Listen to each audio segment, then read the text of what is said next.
Hi, welcome back guys. This is your friend, Parallel Deku, back with another fanfiction. This is the second part of What If Deku Was Part of Us experiment. Now before starting, please give this video a like, and subscribe to the channel if you want more videos like this. Now let's get into the fanfic.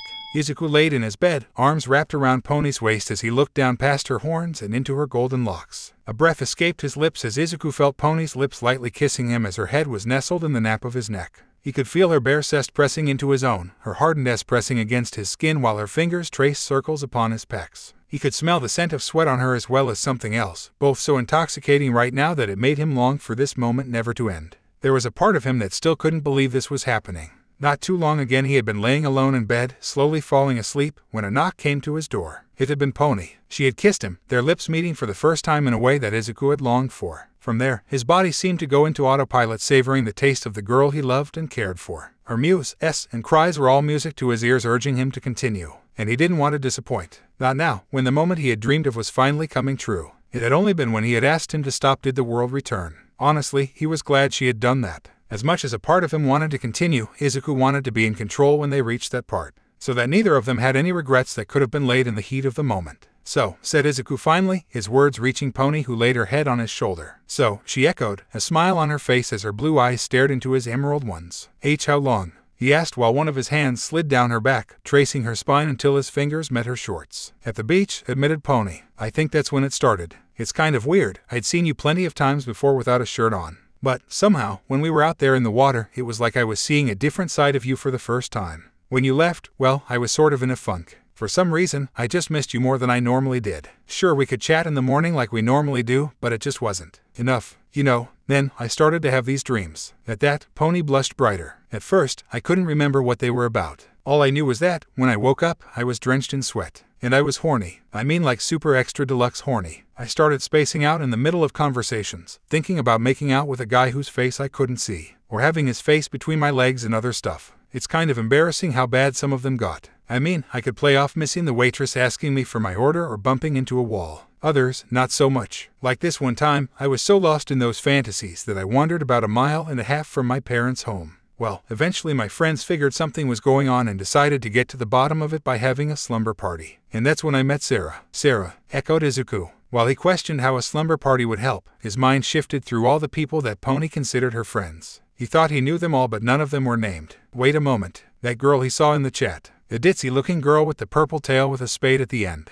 If he remembered correctly, Pony called her Sarah. Yeah, said Pony with a nod. Apparently Jazz knew her from one of her dance classes and invited her over. Turns out that tail of hers is a part of her quirk, succubus. By placing it on the forehead of someone sleeping, she can see what they are dreaming. Thankfully, that's all she can do right now. Pony then shuddered. I'd hate to think what that girl could do if she could interact or change what someone is dreaming about. It was bad enough when she blurted out to everyone that I was having sex dreams with you. At that, Izuku's eyes widened as a blush appeared on his face. Oh, was all he could say. After that, we all had a heart-to-heart, said Pony. It helped me sort out why I was feeling this way. Everyone gave me advice, like dating other people to see if what I had was just a crush or whatever. I tried it, like, twice. They were sort of okay, but I kept comparing them to you. That's how I came to realize that I was hopelessly in love with you. A frown then appeared on her face. And then I came to realize that I needed a lock on my door. Sarah has no concept of knocking before entering. Okay, was all Izuku could say. If it makes you feel better, I've gotten lost in a couple fantasies involving you as well. I'd be upset if you didn't, grinned Pony as she kissed his neck.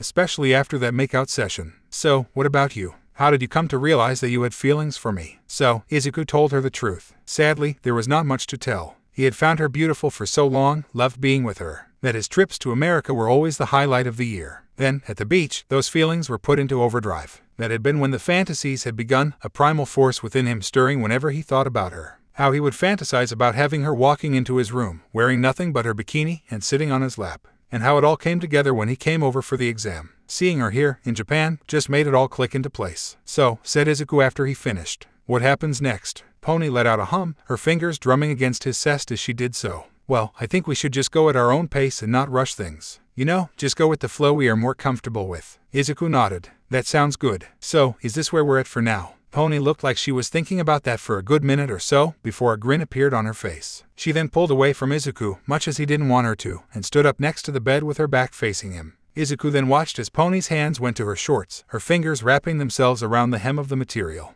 Before he could say or do anything, Pony bent down, thrusting her lovely and now bare ass towards him as she pulled down her shorts. Her tail swished slightly, as if fanning a scent towards his nose that brought forth desires before she turned around. Izuku's breath got caught in his thought as he looked at Pony, not a shred of clothing to obscure the perfection that was her body. Even in the low light of his room, Izuku could see every curve on her being.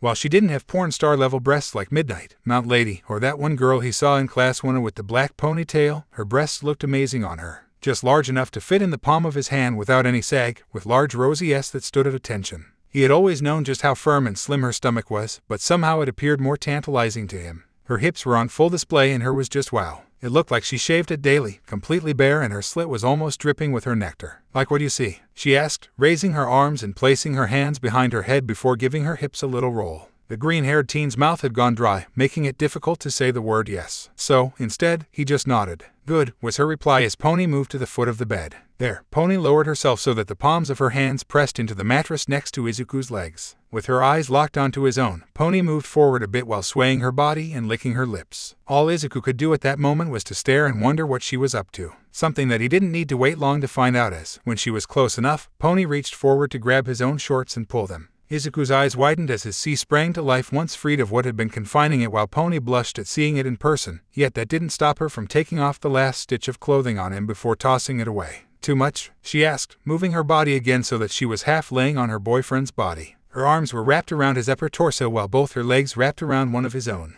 Izuku could feel her bare pressing against his hips, causing his sea to grow harder. "Is this as far as we're going to go?" asked Izuku, wanting to make sure of Pony's intent. The blonde girl just nodded. "Sleeping together naked ... and maybe some light petting," she replied as one of her hands reached down towards his sea. Izuku opened his mouth to say something, but was cut short when he felt her fingers running along the skin of his member. The touch was soft, feeling more like she was tracing it. And when he felt her touch moving towards the head, running circles along the base, his toes curled. As his breathing quickened, Pony moved slightly so that her mouth was closer to his ear. "You can touch me as well. I want you to." A shudder went through Izuku's body as he felt her breath against his ear. But that didn't stop him from doing as she said. His hands went down her back, stopping at her ass. He then gave both buns a squeeze, amazed by how soft yet firm they were. Another squeeze soon followed, his fingers moving into the crack that separated them and pulling at them. Now it was Pony's turn to let out a pleasurable, her growing moist. For a while, it continued like this. The point was never about making the other come, but just to touch those areas that had been forbidden for so long.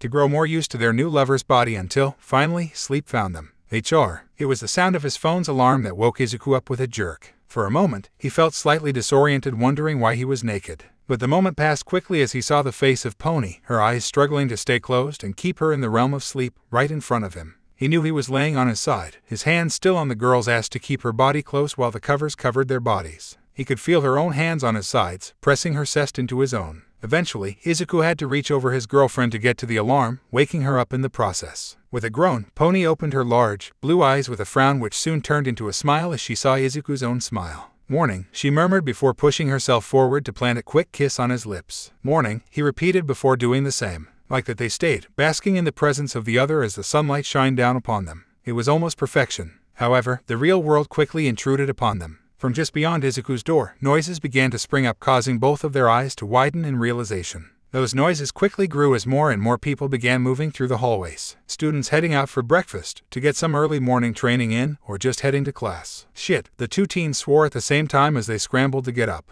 Once on their feet, Izuku looked himself and Pony over, causing even more panic to sink in. He could see that some of Pony's long hair was matted in various patches, and reaching up to feel his own told him it was the same. Now he could feel just how grimy his skin felt, no doubt also smelling slightly. All of this could be taken care of with a shower, but crap, said Pony as she searched the small room for her clothing. "I can't go out there looking like this, not with all those people out there." "It's okay," said Izuku, quickly grabbing her shoulders as his mind rushed to make a plan. We'll do it like this. I'll take a quick shower before heading out. Then you take one and, hopefully, by the time you get out the halls will be empty." "Yeah, we have that rescue class at the USJ today," said Pony, her eyes darting from Izuku to the door, as if she half expected someone to knock it down at any moment. "What if someone notices that I'm using your body wash or something?" Then just tell them you ran out of your own and asked me for some," said Izuku quickly. "Yeah, that'll work. We live on the same floor and everyone knows we know each other, so that won't seem so weird." "Right," said Pony with a nod, her body and face relaxing a bit as Izuku kissed her cheek before heading for the bathroom. Once the door was closed, Izuku made his way to the shower and turned it on. Even with the water running, steam filling the bathroom, he could still hear what Pony said next. "I'll bring a spare uniform to your room from now on. Then maybe we could shower together every morning." Hearing that, Izuku turned the shower knob to cold before stepping in. Excuse me, are you Izuku Midoriya?" Startled by the sudden voice coming behind him, Izuku nearly dropped the 2 apple turnovers he had gotten for Pony. Cursing his nerves and hoping they hadn't been found out, he turned to see a tall figure standing behind him in the hallway leading to the heroics course. Of course, it didn't take him long to recognize her as a member of Class 1A. He had seen her long, dark ponytail a few times already in the library and the lunchroom while she sat with her classmates. And, well, there was no one else in their grade with breasts that large. "Yes," he replied, trying to stay calm. "Pardon me, we haven't been properly introduced yet. My name is Momo Yaoyorozu, the class representative of your sister class," said the girl in a pleasant enough tone as she placed a hand over her heart.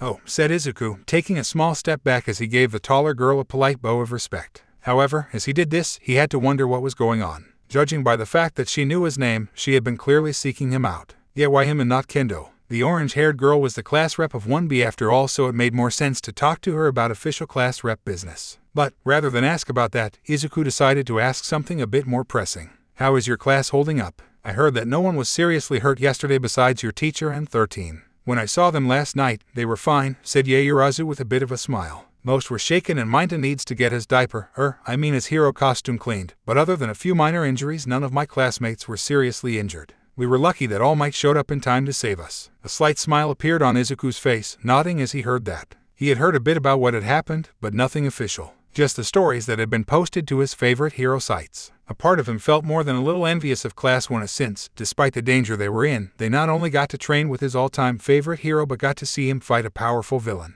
It was something that Izuku had only ever seen in the online videos. Well, while it wouldn't be the same, perhaps All Might could tell his class the full story. After all, given what happened at the USJ, Izuku was nearly positive that they wouldn't be doing that today. And while that sucked, he had heard in the lunchroom that All Might was on campus today meeting with the rest of the school staff and the police. Meaning he was sure to do something with them. Yet, as Izuku stood there, a lingering negative thought began to worm its way into his head. If it had been Class 1B who had been in danger, would All Might have been there to save them? The rational part of his mind screamed yes. Of course All Might would be there. Yet there was a softer, darker voice that questioned that. Then, Yaoyorozu's smile vanished. "With that said, the danger we were in was real," she continued to say. "Had things gone differently, I might not have been able to fulfill one of the duties of my station which I neglected." "Meaning?" asked Izuku, something curious. "It's about an altercation that occurred between our 2 classes the other day," she explained, looking away from the green-haired teen as though ashamed of herself. "I am aware that you were present when everything went down and I am grateful that you were able to keep things from escalating. The fact that all of that happened within my proximity and failed to notice has not sat well with me. To be honest, I had wanted to talk to you and Kendo after school that day, but with all of my new duties it slipped my attention.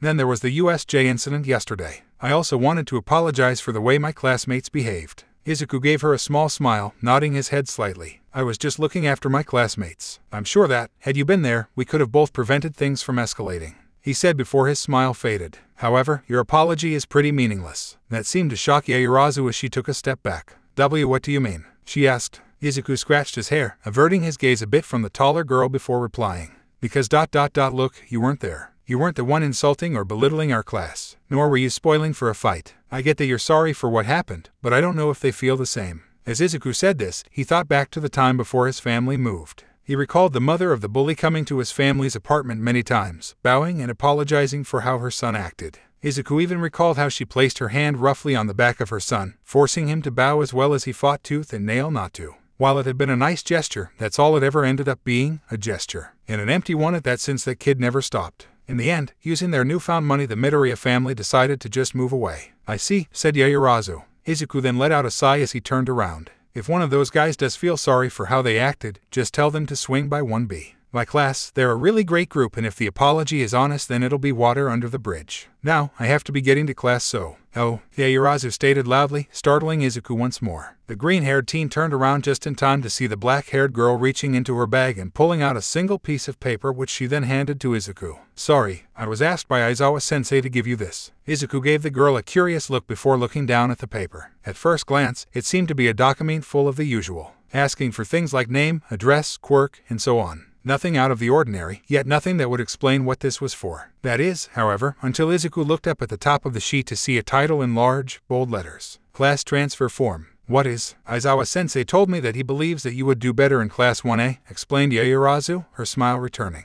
I mean, you'll still be a Hero Corps student, just having a different homeroom and Aizawa's heroic lesson plans. All you have to do is fill that out and you'll be transferred into our class. Personally, I think that you would. Wouldn't that mean that someone in your class would be transferred out? Asked Izuku, cutting off Yaoyorozu. The girl blinked at that. I suppose that would have to happen. Izuku frowned as he looked down at the paper. Honestly, he didn't know what to feel about this. On one hand, the idea that one teacher wanted him in his classroom, reaching out like this was sort of flattering. Yet, at the same time, there was something unsettling about all this. Izuku knew that hothead that got the highest score in the exam was already in that class. Not to mention, if that loudmouth blonde was correct, then the son of the number 2 hero was also there. Did her teacher just want more high-scoring people in his class? Since he hadn't done anything spectacular nor had he even spoken to the man, all he could do was assume that it had something to do with his entrance exam. That or his quirk. When Aizawa-sensei returns, tell him I'll think about it, said Izuku carefully before turning and walking away. The rest of his trip to the classroom had been uneventful. Once inside, he quietly made his way to his desk while the rest of the class talked amongst themselves. Though it wasn't hard to pick up on what most of them were talking about, the USJ incident. From where he sat, Izuku could see that several of his classmates had their phones pulled out. Some were showing pictures of the massive hole in the dome of the structure created when All Might punched the enemy right through it, while others just showed the hideous monster itself. Izuku fought the urge to shudder at the Namu's appearance. Blackened skin, a beak-like mouth with jagged teeth, muscular body, and exposed brain. He had seen how quirks could drastically alter a person's body, but he had never seen nor heard of any quirk doing that to a person. Perhaps today, Ken-sensei would explain more about what had happened. However, as much as Izuku wished he was mistaken, he could see that not everyone was looking at pictures of the event. Several of his classmates had their phones out, looking at posts made by those from Class 1A. And judging by how they were glowering at their devices, it was safe to say that there was at least some level of bragging going on. As Izuku sat there, resting his head on an open hand, Izuku began to wonder what would happen if he did fill out that form. Would one of those more arrogant students from Class 1A be sent here? Would someone like the Bakugo person or Monoma treat it like a blow to their inflated ego? How would they handle being surrounded by the very people they had been mocking? Then again, what if it were someone else from that class? Someone who hadn't done anything to them? That seemed pretty unfair, being treated like an outcast in a class you weren't originally a part of all because a teacher wanted to trade students. It made Izuku wonder if this Aizawa-sensei knew or even cared about the growing tensions between the classes. Just before the bell rang, Pony appeared at the doorway panting heavily. Made it, she said in English between her heavy pants as she stumbled into the room. Did you have time for breakfast? Asked Izuku. When his girlfriend shook her head, Izuku just gave her a sympathetic smile before holding out the apple turnovers. Figured. That's why I got you these. Izuku, you're the best, cried Pony as she galloped over to Izuku. As she took the pastries in her hand, the blonde leaned down to kiss the boy on the lips. Though brief, the two blushed slightly as their lips met. When they separated, the duo spent a moment staring into the other's eyes before realizing that it had gotten quiet. As when they turned to see that the entire class was now staring at them in silence. Then, it finally happened, screamed Takage, jumping into the air as several of the girls squealed with joy. Before Izuku could say anything or even blink, Pony was surrounded by a large group of giddy girls who were now asking about 1,000 questions at once, never giving the girl a moment to answer. Finally, what are you talking about? Demanded Tetsu. It's barely been a week since school started. Damn it, I bet they wouldn't get together until their 3rd year. Money down the drain, wailed Shota as he ran his fingers through his hair. I bet Takage would hook with him first, then there would be a big fight between them before they decided just to share. Why, the odds were in my favor. You guys were making bets on us, was all Izuku could ask as he watched the entirety of the guys in his class look crestfallen over their apparent losses. Well, all but one. Rin was leaning back in his seat, arms behind his head and grinning like the cat who had not just cooked the cannery but had also cooked it with expensive seasoning to make a 5-star dish. Sorry guys, but it looks like you're all out of luck ... and money, said Rin. The teen then shot Midoriya a grin. Looks like we're the only 2 winners today. Congrats, Midoriya, came the loud voice of Tetsu. The bulky teen charged right up to the bone user with tears running down his face. Once in front of him, Tetsu placed both of his large hands on Izuku's shoulders with enough force that made the green-haired teen surprised that the desk didn't shatter. You've made our class proud. Now we have something that those bastards in Class 1A don't have, the cutest class couple. Thank you.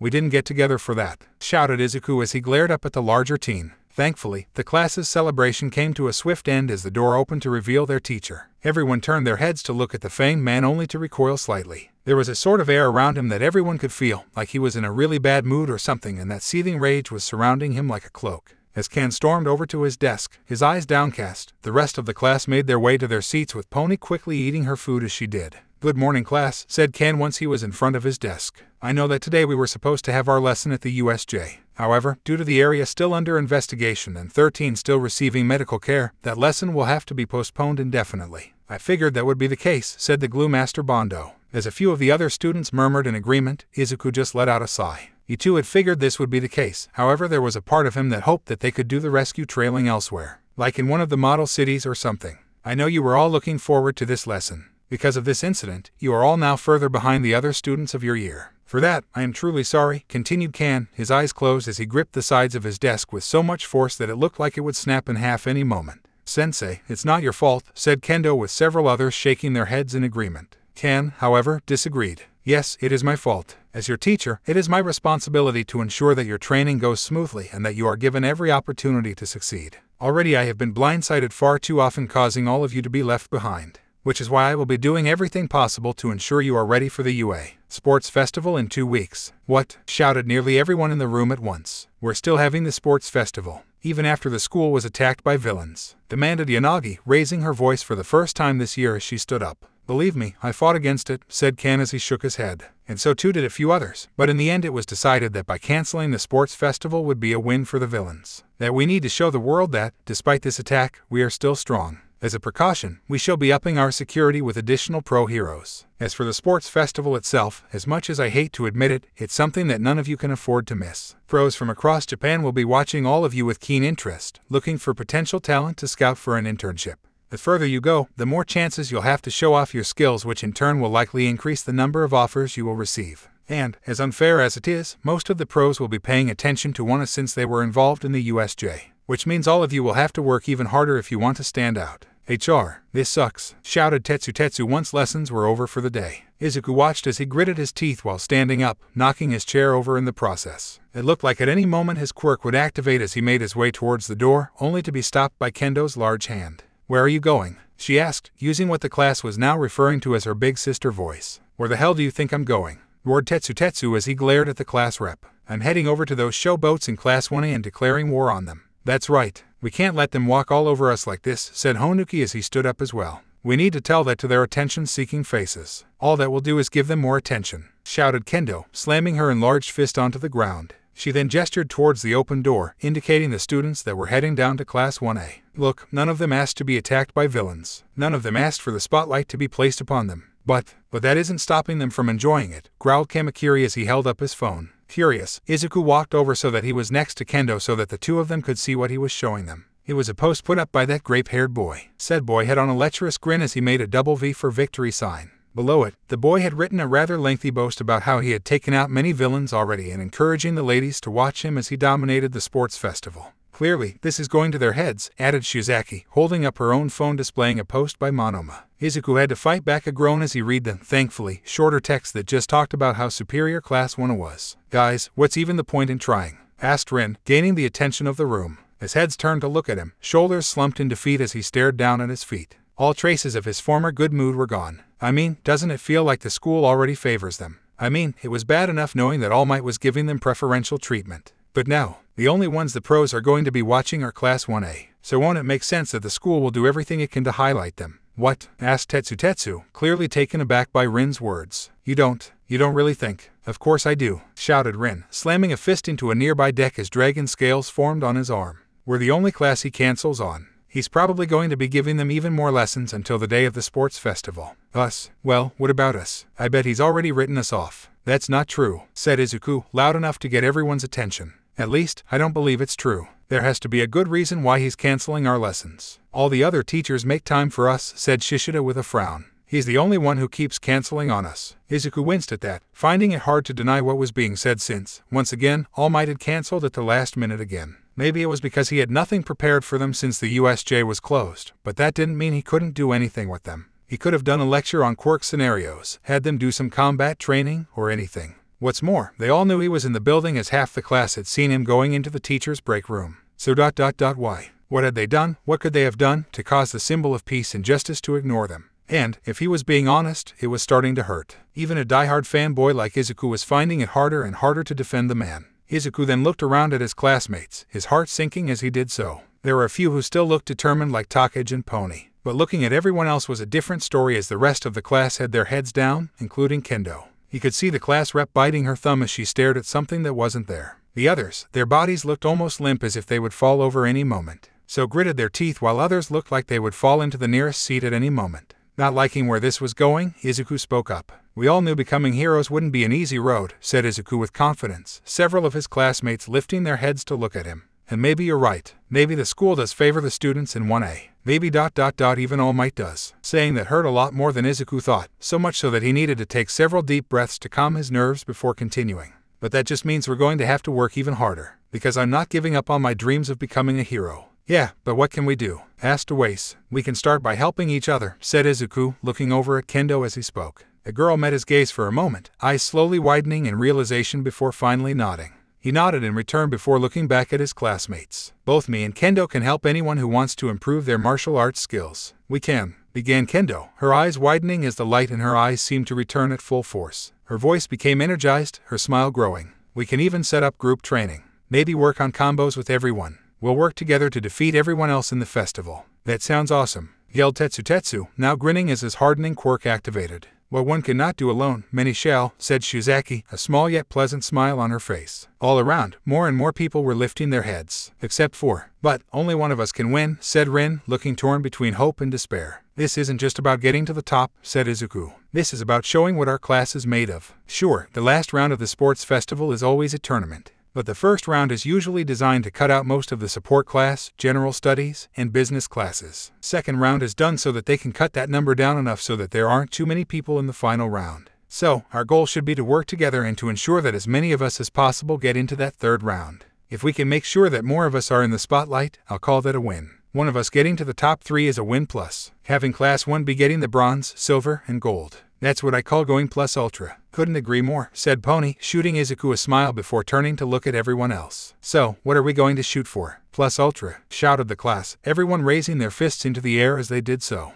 And little did they know that Ken had his back leaning against the hallway wall, eyes closed as he listened to his students with pride. Within the dorms of UA, Izuku Midoriya sat at his desk with a recently purchased notebook laying open in front of him. Normally, this wouldn't be anything too unusual for the green-haired teen, as anyone who knew him for more than a couple of days knew about the notes he took on heroes. Even his 1B classmates were aware of this, as he had already been taking down notes on all their quirks along with sketches of them in the hero costumes. One having a bit more effort put into it for personal reasons. However, this was not one of those notebooks. With one of his hands cupping his cheek, Izuku looked down at the page before him, one of many that had already been filled out, while tapping his mechanical pencil on the desk with his opposite hand. While the notebook had only been in his possession for less than half a day, purchased at the UA school store, the green-haired teen had already filled up a third of it. All one had to do was flip through it to find page after page of ideas that both he and Kendo had to help prepare for the sports festival. Something that people like Tetsu found pretty incredible, since they had only been told about it earlier that day. The first idea written was about his and Kendo's after-school combat classes that would be happening after school in one of the many gyms. This was already in the works, as the pair had already sought out Kan-sensei to ask for permission, the pro-hero easily granting the request with a toothy smile. Then, much to their surprise, Kan-sensei told the two that he would ask Principal Nezu to reserve one of the massive city-sized training fields for the class. This had been something that neither teen had thought about, and now that the idea of training there had been placed before them, Izuku couldn't help but feel a little ashamed that he hadn't even considered the idea. Since none of them knew what sort of events would be held, doing training in different fields would help them to adapt. However, even though permission had been granted for the gyms, Kan had laid down a few simple rules for those attending. There would need to be a sign-up sheet with everyone's contact information so that, should there be a last-minute cancellation or the like, they could send out a group text notifying them. What's more, he would try to make it to all of these group training sessions, but if he could not make it, the two of them were in charge. And under no circumstance could they hold a quirk training without him or another teacher there. Since all of these things were reasonable, the two agreed. With permission granted, the two wasted no time making the sign-up sheet. On it, they informed all who wished to join them that the class would start from 3:30 till 7 o'clock and that the location of the training would be sent to them via text message. Once the very basic sheet had been finished, it was posted at the front of the classroom, which everyone in 1B rushed towards as soon as they realized what it was. Safe to say that everyone was on board with the training. With everything all set for tomorrow, Izuku and Kendo had filled the first few pages of the notebook with various training ideas. Nothing too extreme, just showing them basic moves that could be used as well as the most appropriate times or types of opponents to use them on. The overall goal being to have their classmates practice these moves until they felt natural. They also wrote down some other exercises that they would need, like strength and stamina training as well as dodging. This, Izuku felt, would give their class the edge they needed for the final round of the sports festival. With the easy part done with, the two began to think on how the rest of the training would go. Both agreed that some form of teamwork-focused training was needed, and while they had plenty of ideas, figuring out which ones would be most effective was proving to be difficult. By himself, Izuku had come up with several ideas which seemed good on paper. Hopefully Kendo would be able to figure something out as well. Of course, this might be going a bit easier for him if Izuku could focus his mind a bit better. A groan escaped Izuku, the hand on his cheek running up to the top of his head so that his fingers could weave their way through his messy green hair. The reason? Well, filling up nearly 2/3 of the page before him were date ideas for himself and Pony. Perhaps it was because of his newly enhanced relationship with the horned American teen that caused his mind to drift to the topic. After all, they had just become an official couple. All of this training would eat up a lot of their free time, and whatever they were left with would need to be spent studying as well as doing homework. Or maybe it was because some of these ideas, like training at the pool, made Izuku think about how much more fun it would be if it were just him and Pony. Heck, that might be the case, as he had to erase and rewrite that section several times as he got way off topic. Maybe he could save these ideas for later. Izuku Pony's sing-song tone flowed through the room, causing the teen to jump in his seat. Had he been so lost in his own thoughts that he failed to hear the door opening?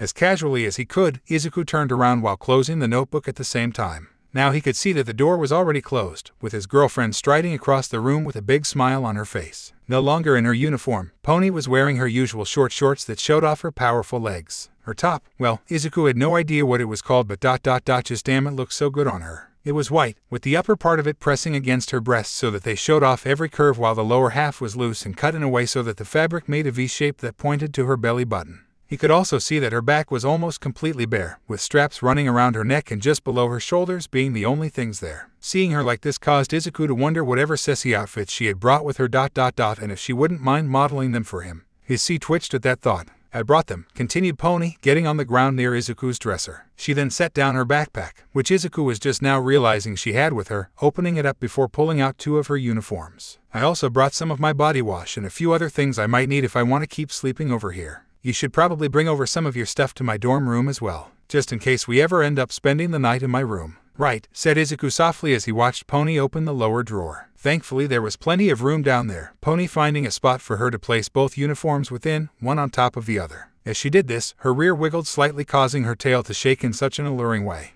Once the uniforms were put away, Pony got back up onto her hooves and stretched. Izuku had to wonder if she was doing all this to tease him, as he could see her breasts bouncing as she did so underneath the fabric. Again his C twitched, realizing she wasn't wearing a bra. When she was done, rather than finishing up putting her stuff away, she sauntered over to Izuku with both her hands behind her back. So, what you doing? She asked with a playful smile. A smile which Izuku returned as he opened up the notebook to a page where he knew she wouldn't see any of the plans. Surprises were nice after all. Just going over some ideas to help us with our teamwork, he explained as Pony leaned a little closer to the desk in order to read. All the training we're going to be doing won't do us any good if none of us make it to the 3rd round. Right now, I have a couple ideas. Basically, forming groups. There was a pause as Pony looked down at the book before she suddenly gasped. Quickly she turned to look at him, the sparkle in her eyes showing that she realized what he meant. You want everyone to know how to work with each other. Izuku nodded. I still don't have any idea on what the challenges will be, so I was thinking it would be a safe bet to start everyone off in groups of 2, then bump them up to 3, then 4 and, well, keep going until we get to 10.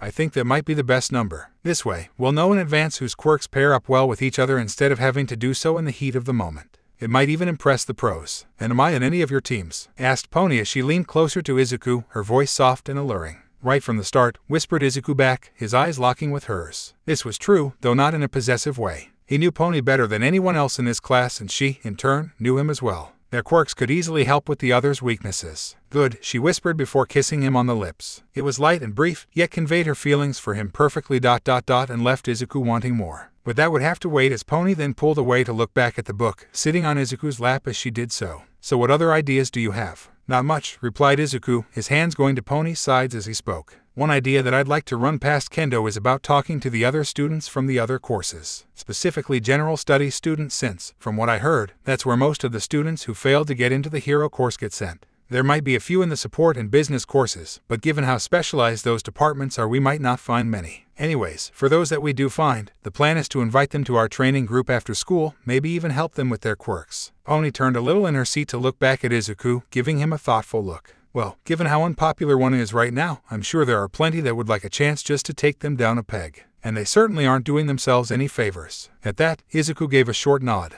That Bakugo person had done his class no favors. From what had been going around the school, the loud ashen blonde teen had mouthed off to all the first years who had gone to 1A's class where he loudly called them nothing more than pebbles in his path to glory. That they only existed to help make him look all the better before the pros. That, along with a few other choice phrases the teen had said, made Izuku wonder why no one had tried to strike Bakugo while his back was turned. This was not helped when a few others from Class 1 also tried throwing their weight around. But, continued Pony, her face taking on a more concerned expression. Aren't you a little worried? I mean, I don't want to sound like a jerk or anything, but won't helping them get ready be sort of like helping the competition? Well, you do have a point, agreed Izuku slowly. But, the way I see it, helping them out helps everyone else at the same time. I mean, the final round is normally just a showcase for the hero program and anyone who manages to get that far is easily taken out. But if we manage to even it out a bit more, we might be able to put on a good show for the pros watching as well as the teachers. Maybe even Kan-sensei will bring up how hard they were working with us if a name or two is thrown around about students they want to promote.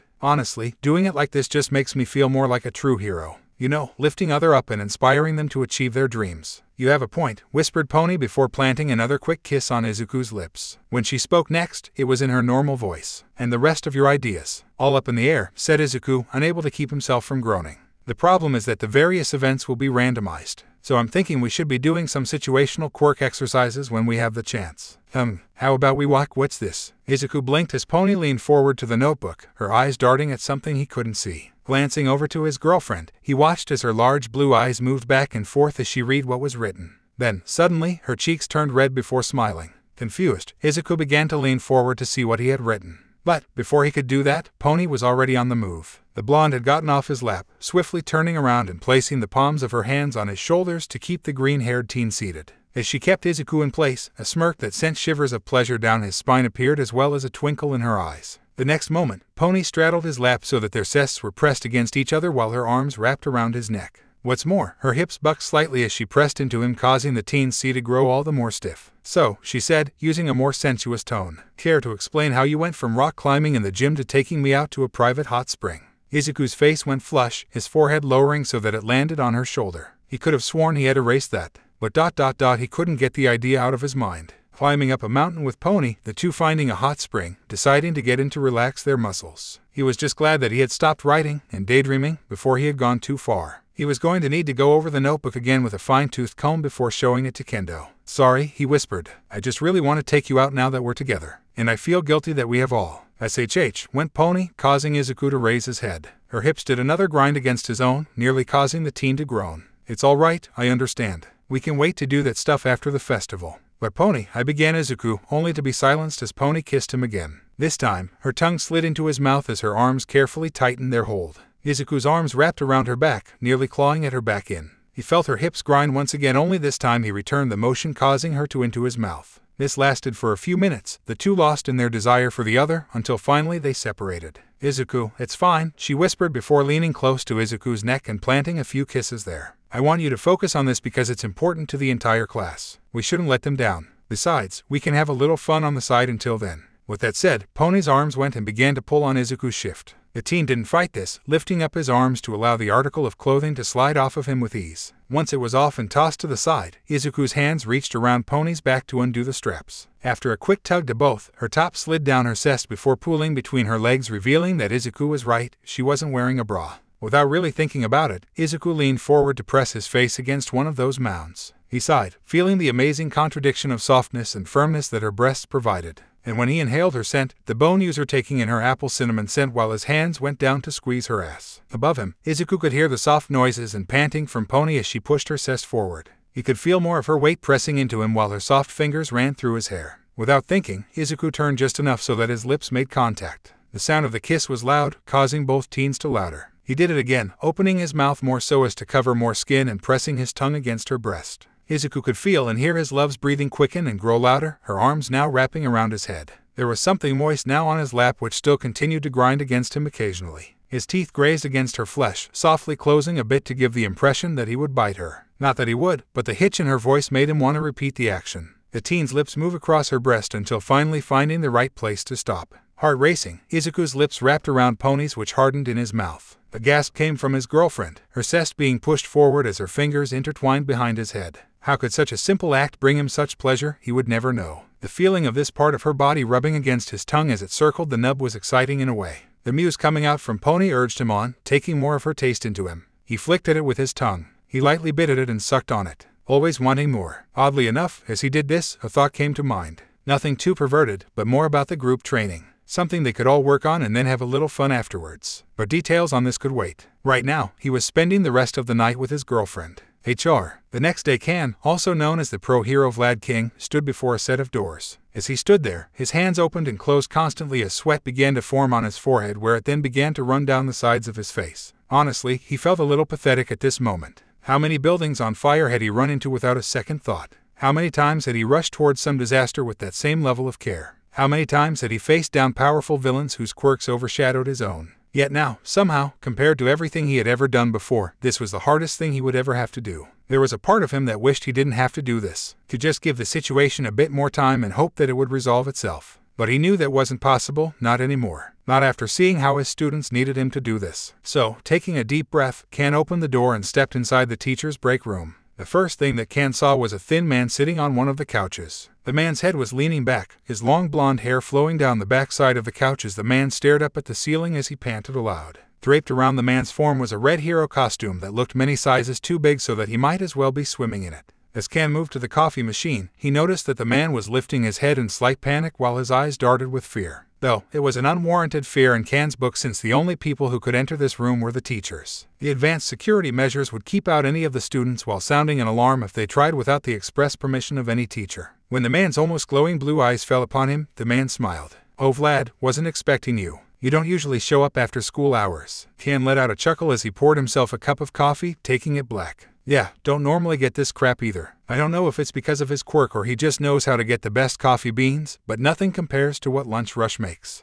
Maybe it's both. With coffee in hand, Kan moved to take the seat across from All Might. "Yes, I just wanted to see how you were doing. Looks like those kids didn't want to put you through the ringer." As Kan took a sip of his coffee, All Might let out a laugh. "They're still a long ways away from that," he said. "My time just shortened again. With that damn time limit, I can just squeak by a lesson a day. It's draining as all hell, but they're good kids. They're worth it." At that, Kan took a deep breath. "I'm sure they are," he said, his gaze focused on his coffee for a moment before looking up and locking eyes with the #1 hero. "And, if you ever gave my class a chance, you would see that they're good kids as well." The look All Might gave was one he had seen in his students more than once. The widening of eyes as they realized that they had forgotten a part of their homework. Looking away from a figure of authority, sometimes in shame while other times indignation. It was all there, along with All Might gripping his oversized pants tightly enough that, if he had the strength right now, he could have ripped them. "It's not like I've been doing it on purpose," All Might said, shame in his voice. Which was good in Kan's opinion. Shame was good. After taking another sip of this single yet knockoff of coffee, Kan set down the mug.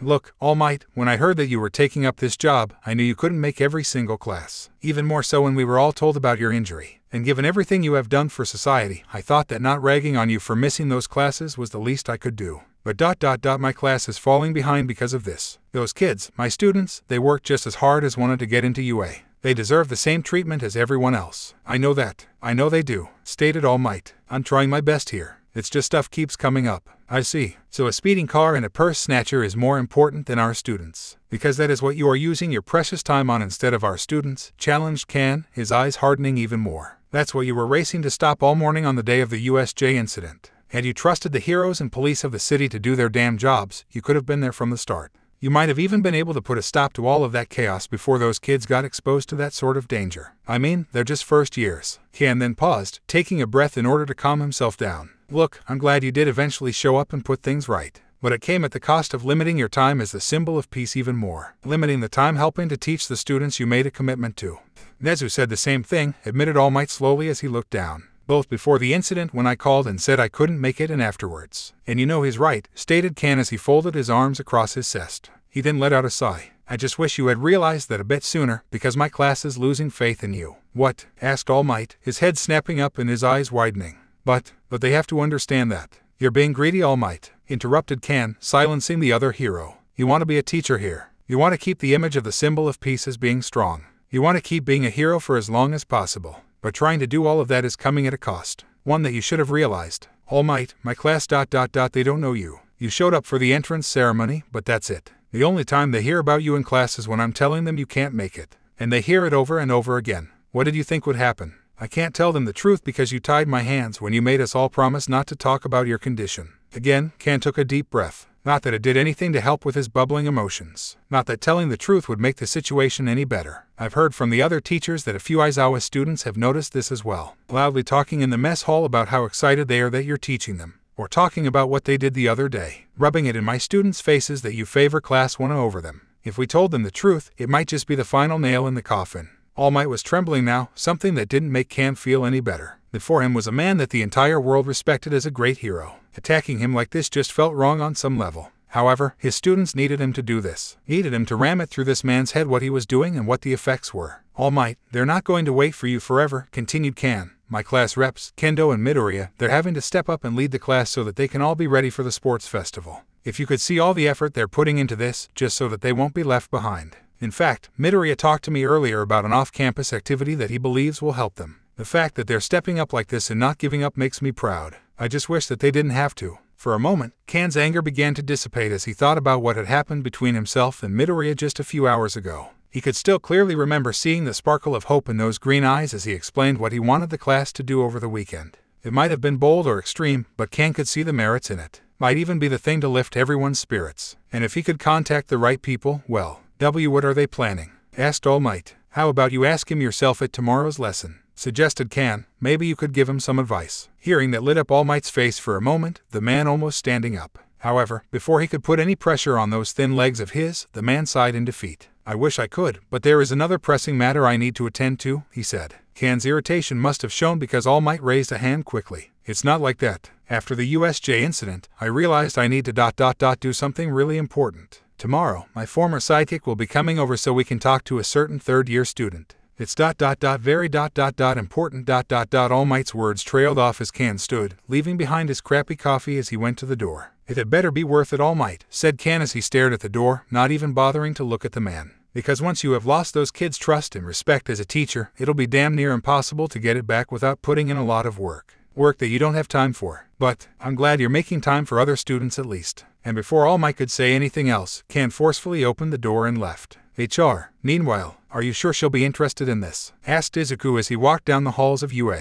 Besides him, wearing a similar PE uniform as himself, was Kendo while a third led the way. This boy had wild purple hair and an expression that made him look like sleep did not come naturally to him. In fact, when they first met, Izuku wondered if this student, Hitoshi Shinso, didn't have a vampire quirk or something similar. She's the same as me, said Shinso as he continued to walk down the halls, hands in his pockets. She's got an insanely good quirk that would make her a great hero. But the entrance exam, all them robots, squashed any hopes she had. But unlike me, she decided to go into the business course. The teen then glanced over at Kendo. Are you sure we shouldn't be heading down to the gym? I can talk to her tomorrow and see if she's interested. Worried about your classmates? Asked Kendo. Both Izuku and Kendo had talked to several of them throughout the day. Between classes in the hallway, during lunch, during their breaks, and just whenever they had any free time. Most of them. Sadly, Izuku could see that they weren't going to join them. He was sure that Kendo saw it as well, given how upset she looked whenever she came back from talking to the general studies students. For there was a look burned into their eyes, defeat. Those students had clearly just given up on ever trying to move up within the school. Like they had just accepted that they were nothing more than background characters, fodder for the upcoming festival,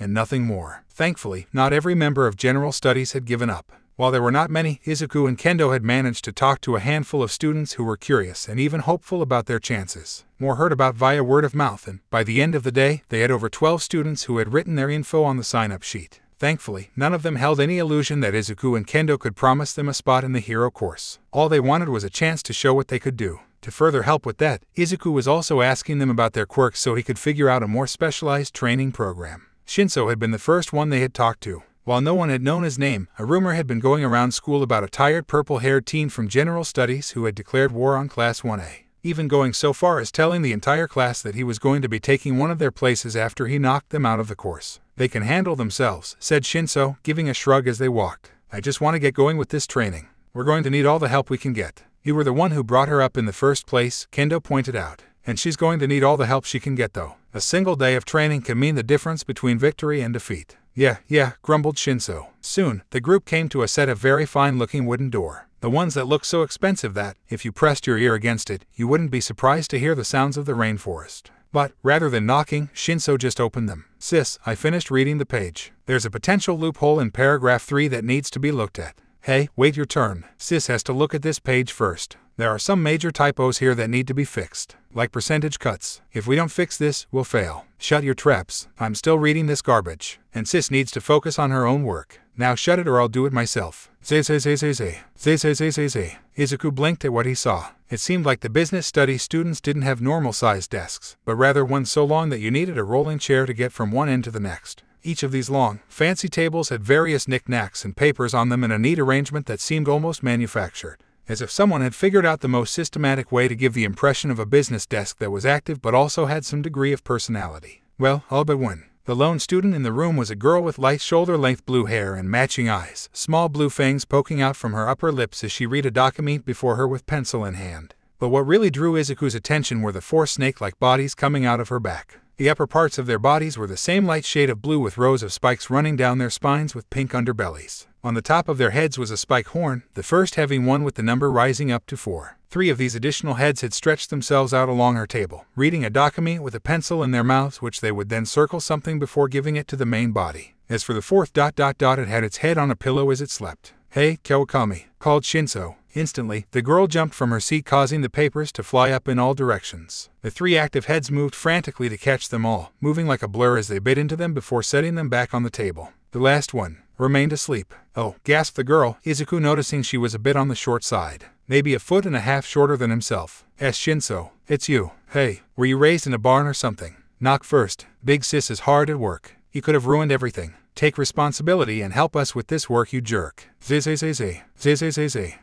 Izuku was astounded at seeing these heads talk. Did this quirk have its own form of consciousness? He had heard that there was a student in one who had a quirk that gave him a living shadow as a familiar. So was this something similar? Breaking away from his thoughts, Izuku stared at 3 of the 4 heads whose attention was focused on Shinso, glaring daggers as they did so. As for the girl, Kawakami, she looked at them with a nervous yet pleading expression. "Please, it's all right, girls," she said, holding up her hands as she spoke. The 3 heads muttered something that Izuku couldn't hear, but they began to retract slowly so that they were all behind the blue-haired girl, albeit looking ready to strike at any moment. Once they had backed away, the girl then turned to Shinso. "Sorry about that. They're a little frustrated with all the extra contract work we've been given." Shinso let out a sigh. "Guess it must be tough," he said before gesturing to the 2 hero students. "Kawakami, this is Midoriya and Kendo from the hero course. They have an offer for you." "What?" shouted Kawakami and 3 of her extra heads all at once. She began waving her arms around frantically while the serpent heads looked at each other in confusion. What would you want with me? Is this an arrest? Do you have a warrant? I swear, I thought those extra candy bars were for everyone." "What? No,"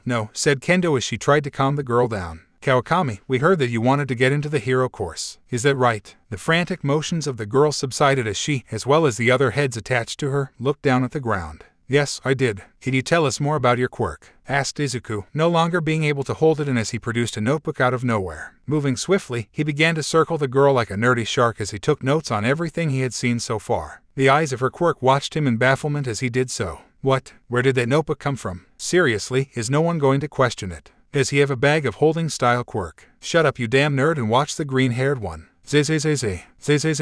"Oh, well, my full name is Ai Kawakami and my quirk is called Hydra," began Kawakami. "As you can see, it gives me a few extra heads with minds of their own. I give mental requests to them, but I can't see what they see. They can also produce some weak poisons. Nothing too serious, just causing numbness, sleepiness, or paralysis. And they administer it by either biting them or creating a mist. Though the mist is less effective. That's so amazing," cried Izuku with stars in his eyes as he looked at the heads. Finally, someone who gets how great we are. You have good tastes." "Hey, what she's saying is only the tip of the iceberg." "Really?" asked Izuku as he stared at the 3 heads. "Oh, yeah," said Kawakami as she looked a little sheepish. "They're also pretty strong and can help me move about more easily." As if to prove this, 2 of the 3 heads shot down towards the ground, slamming their lower jaws into the floor before launching Kawakami into the air. The 3rd head shot forward, biting the floor behind the desk before reeling them in. Once on the floor, the 3 heads began to wrap around the desk before lifting it a solid foot off the ground. That thing could have weighed anywhere between 100 to 200 pounds, and they were doing it with some visible difficulty. "How did you not get into the hero course?" demanded Kendo as she walked over to the girl and grabbed her shoulders. "Well, robots are sort of immune to poison," mumbled Kawakami as she looked away. "I managed to destroy a few robots, but it just wasn't enough. Also, I think I lost points when I tried to save someone but ended up injecting him with poison." She then looked over at Shinso, giving him a thankful smile. "I'm glad I took Shinso's advice and also took the entrance exam for the business course. It might not be the most exciting thing here, but I think I'm doing well."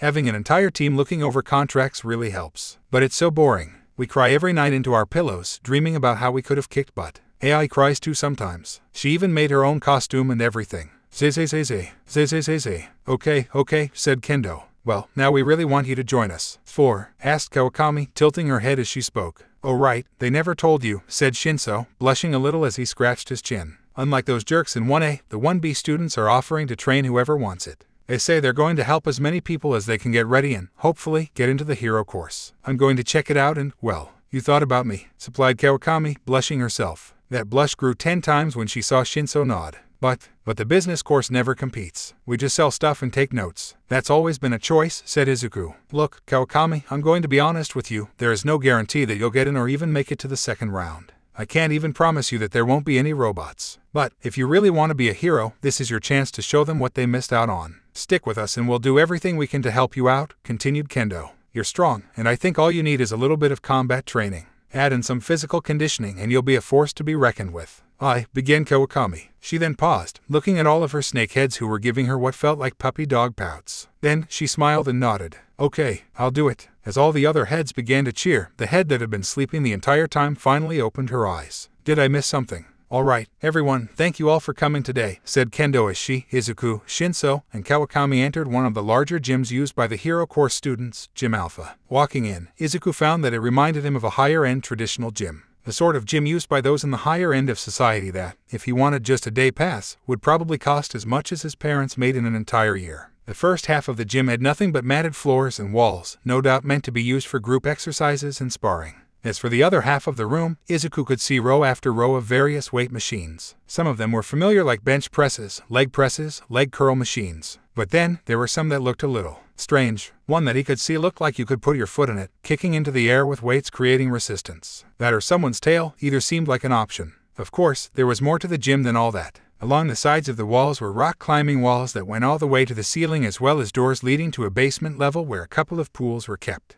All in all, this seemed like the ideal place to train. As they walked onto the mat, Izuku felt someone watching him from behind. Quickly turning, he saw that it was Kan-sensei. The man had his back to the wall, arms crossed over his chest as he surveyed the students in the room with a small frown. And, as he turned around, Izuku thought he knew what was causing him to make that expression. Class 1B were huddled together in the center while the general studies students were off to the side, a good distance between the two groups. None of them were trying to mingle with the heroes and none of the heroes were making any attempt as well. Well, that was going to change. So, we have a limited amount before the sports festival, announced Kendo as she stood in front of the group, Izuku taking his place next to her. As for Shinso and Kawakami, the two of them just walked in front of the Hero Course students, not blending with them, but not standing apart from them either. And sadly, there is a lot of ground we all need to cover in order to be ready. So I need all of you to listen closely and pay attention so I don't need to repeat myself. To start off, both me and Midoriya are going to be splitting all of you into two groups. One group will be doing basic combat training, things like fighting stances and one-on-one combat,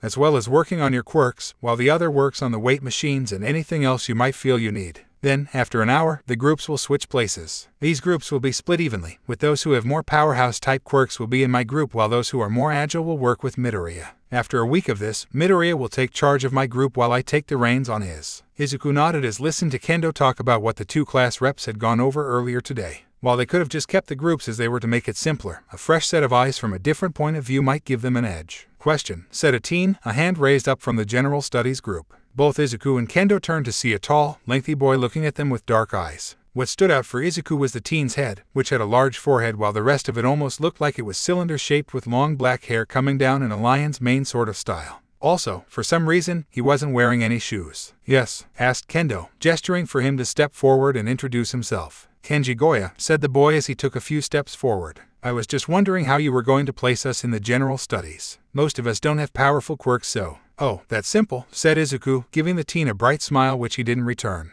What's your quirk? Goya let out a sigh before looking down at the ground. It's called shock redirection, he said simply. Shock redirection. Is it like shock absorption or nullification? Asked Izuku, his notebook just appearing in his hands as he began taking notes. I think it would be better to show you, said the teen as he held up a hand, the palm open. Just have someone punch my hand as hard as they can. At that, Kendo grinned as she enlarged one of her fists. All right then, she said as she approached the teen who didn't even seem nervous as he saw just how massive her fist had gotten. Once she was in front of the teen, she pulled her fist back and, with a war cry, punched with all her might. What happened next caused all of the Class 1B students' mouths to hang open, even Kan-sensei. The giant fist made contact with the palm, but Goya didn't budge. In fact, he didn't appear like he even felt that. What's more, the mat beneath him began to ripple out like it was made of water or something. "Pretty cool, right?" asked Goya as he moved his open hand away from Kendo to look down at it. "I used to think so as well. My quirk allows me to redirect the shock or kinetic energy from a physical object, like say a punch, to my upper body and push it down into the ground through my feet. Kind of like how a lightning rod sends electricity back into the earth. Though, for some reason, it works best when I use the palms of my hands." Goya then slowly looked up at Kendo, a small smile forming on his face. "Normally, I can't feel the force behind the attack, but that punch, I could tell it had some serious power behind it. Had my feet been on concrete or wood, I'm pretty sure that punch would have cracked the ground." "Gee, that's amazing," yelled Tetsu, grinning like a madman as he looked at Goya. "What's the biggest thing you've ever stopped with that?" Goya looked a little embarrassed as he scratched the back of his head. "A small bus," he admitted, getting several gasps from the room. "It wasn't anything too amazing. This guy who lived uphill from my parents' place was doing some repair work on the bus and somehow it began to roll away from him. I happened to be playing in the streets when it happened and, well, caught it." "Dude, that quirk is amazing," shouted one of the general studies students, the others quickly echoing it along with Shinso and Kawakami. Heck, even the 1B students couldn't hold back just how impressive they found this quirk, including Izuku, who was busy writing down all the ways this quirk could be useful in the hero profession. Firstly, he would be able to handle anyone out there with a strength enhancement quirk, pretty much negating that advantage. And in rescue work, he might be able to help protect people from falling rubble. Goya, however, shook his head. "Like I said, I used to think my quirk was pretty cool. But my quirk does have a few flaws. First off, it's only my upper body that can absorb the shock. Then that shock gets sent instantly to the soles of my feet and into the ground. I can't contain it for even a second or expel it from any other part of my lower body. And once people figure out what I can do, it's game over." "That's quitter talk," shouted Kendo, startling everyone. There was a fire in her eyes as she looked at Goya, her expression screaming that she wasn't going to let this guy go anytime soon. "With your quirk, you could become an amazing hero. You just need to work more with your quirk and your body. So that's what we're going to do. You're sticking with me this week so I can put some muscles on that body, teach you how to take a punch, and so much more. I also think I might know a few fighting styles that would be well suited for you," added Izuku with a smile, lifting up his notebook showing he had written at least a dozen or so martial arts styles with some of them scribbled out. "We can also talk to the support department to see if we can also get you some special shoes so that it doesn't look too obvious. Normally, they only work with the hero department, but we are allowed to make special requests for other students. We just need to find a support student who is willing to sign off on it." Turning his attention away from an emotionally shocked Goya, Izuku looked at the rest of the general studies students. "Don't worry, we're going to do everything we can to help all of you." "That's right, which brings us to the second part of what will be our daily training routine," said Kendo as she looked at the whole group.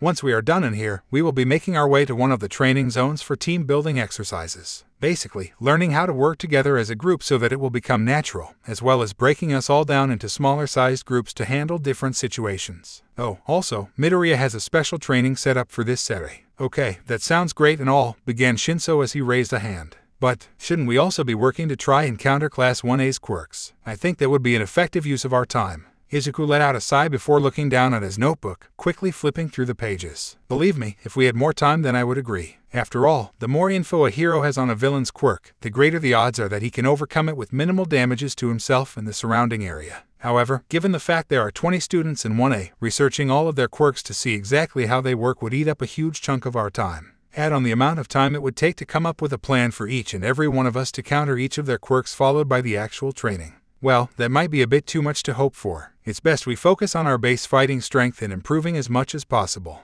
The green-haired teen then found the pages he was looking for, holding the notebook open as he skimmed what he had written some time ago. "However, we do have some information thanks to Takage and Honuki, who met with the other students who got in via special recommendation. Yaoyorozu has the power of creation. While she never explained how she does it, we do know that she can create any non-living object she wants as long as she knows and understands its molecular structure." "Sounds kind of like you, Midoriya," said Awase. "I mean, you can pull your bones out of your body and turn them into whatever weapon you want." "Well, I can't turn them into a semi-automatic rifle or a cannon ...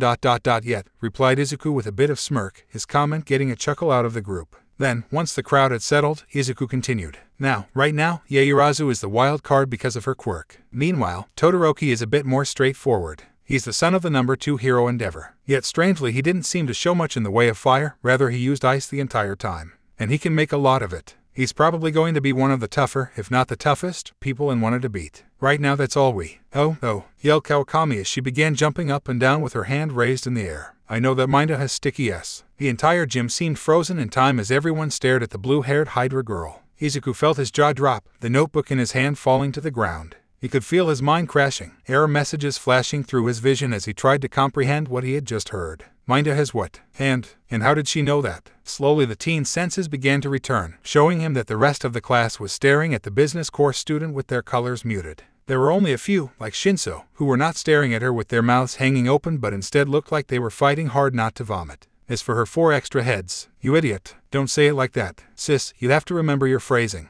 Explain. You have to explain yourself. Can we have a snack now? Right, sorry, yelped Kawakami as she saw the reaction everyone was giving her. Why, you see, one part of the business course is to learn how to help heroes manage their social media pages. And for our first assignment, we were each given a student and told to write up a report on our thoughts on how to improve them. I was the one who got mine, so Sis ended up writing 14 pages on everything that he shouldn't be telling the public. All that vulgar language, all the self-promoting as a ladies' man. We read things we could never unread. How is his account not banned worldwide? How? At least we got to look at cute cat videos to cleanse our eyes afterwards. Anyways, interrupted Kawakami, in between certain comments, mind to mention what his quirk did. Those S on his head aren't some weird hairdo. They're some sort of sticky mask that he can pull off his head and throw. Anything other than himself will stick to them while he just bounces right off. At that, the class gave a collective sigh of relief. He did make some mentions to other parts of his body, said Kawakami, her face turning bright red with embarrassment. It didn't take long for the class to come to the conclusion on what sort of body parts the person in question was speaking of.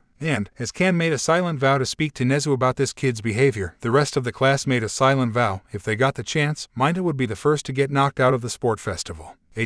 Okay, let's do this one more time, cried Tetsu, hardening his body into steel as he slammed both his fists together. Though he was panting, Izuku nodded before turning to look at Pony, who despite looking just as worn out as the rest of them gave him a cute thumbs up. As the three got into position within the city-like environment, it was hard not to notice the growing shadows all around them as the sky took on an almost crimson color. Their ears also picked up a lack of noise. What seemed like not so long ago, the place was abuzz with noise from the various teams working on group combo moves. Everything from people screaming at the top of their lungs to the sounds of collapsing metal seemed to be the song that this land sang. But now that melody was on its final chord as the noises came further and further apart. It was clear to Izuku that everyone here was drained, too tired to keep going for too much longer. Which, seeing how everyone he saw had been giving this their all, was a great thing. The first half of the training went off without a hitch. After getting the quirks of everyone in general studies, both he and Kendo split them up with the rest of the class as evenly as they could. Once that was all set up, Izuku worked hard to maintain his own workout plan while making sure everyone was using the machines correctly. Mostly, he saw the general studies students not holding at the right time, a common mistake to those who had never really worked out properly before. But everyone there was giving it their all and pushing themselves. Following that came combat training.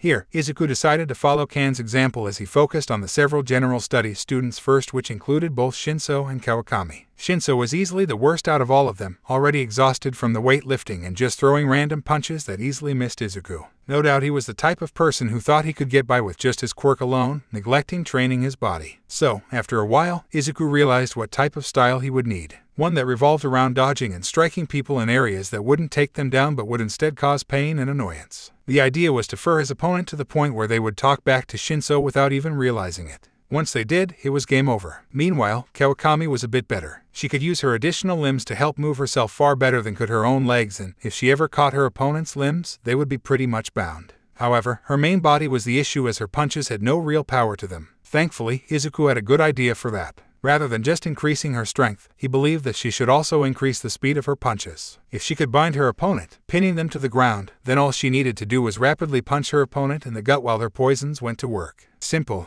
As for the other general students, they all needed their own work. Like, for example, this one student who kept trying to roll on the ground whenever he dodged. It was awkward to watch. When asked why he was doing this, he said that it was for his quirk, gunshot flick. Apparently, by placing an object between his thumb and pointing finger, he could then flick said object with great force depending on how long he held it there. Sort of like he was charging for a big attack in a video game. The rolling was supposed to help him dodge as well as look for loose rubble to use as ammo. Not a bad idea, but how he was doing it looked so unnatural and clumsy that half the time it failed. So, Izuku showed him the proper way to roll. Once he was finished with the general students' matches, Izuku used the rest of the time to show them fighting stances. Learning these stances was the first and most important part, so that was all they did. Over and over, Midoriya drilled it in their heads until it was time to move on to the training fields. Here, the first part of their training was simple: jump from rooftop to rooftop as a group from one edge of the city to the other without leaving anyone behind. This was slow going, mostly due to the general studies students being either nervous, not trusting others to help them, or leaping before they looked. And while this did frustrate various members of Class 1B, Rin and Kamakiri being chief among them, the rest took it in stride as they helped.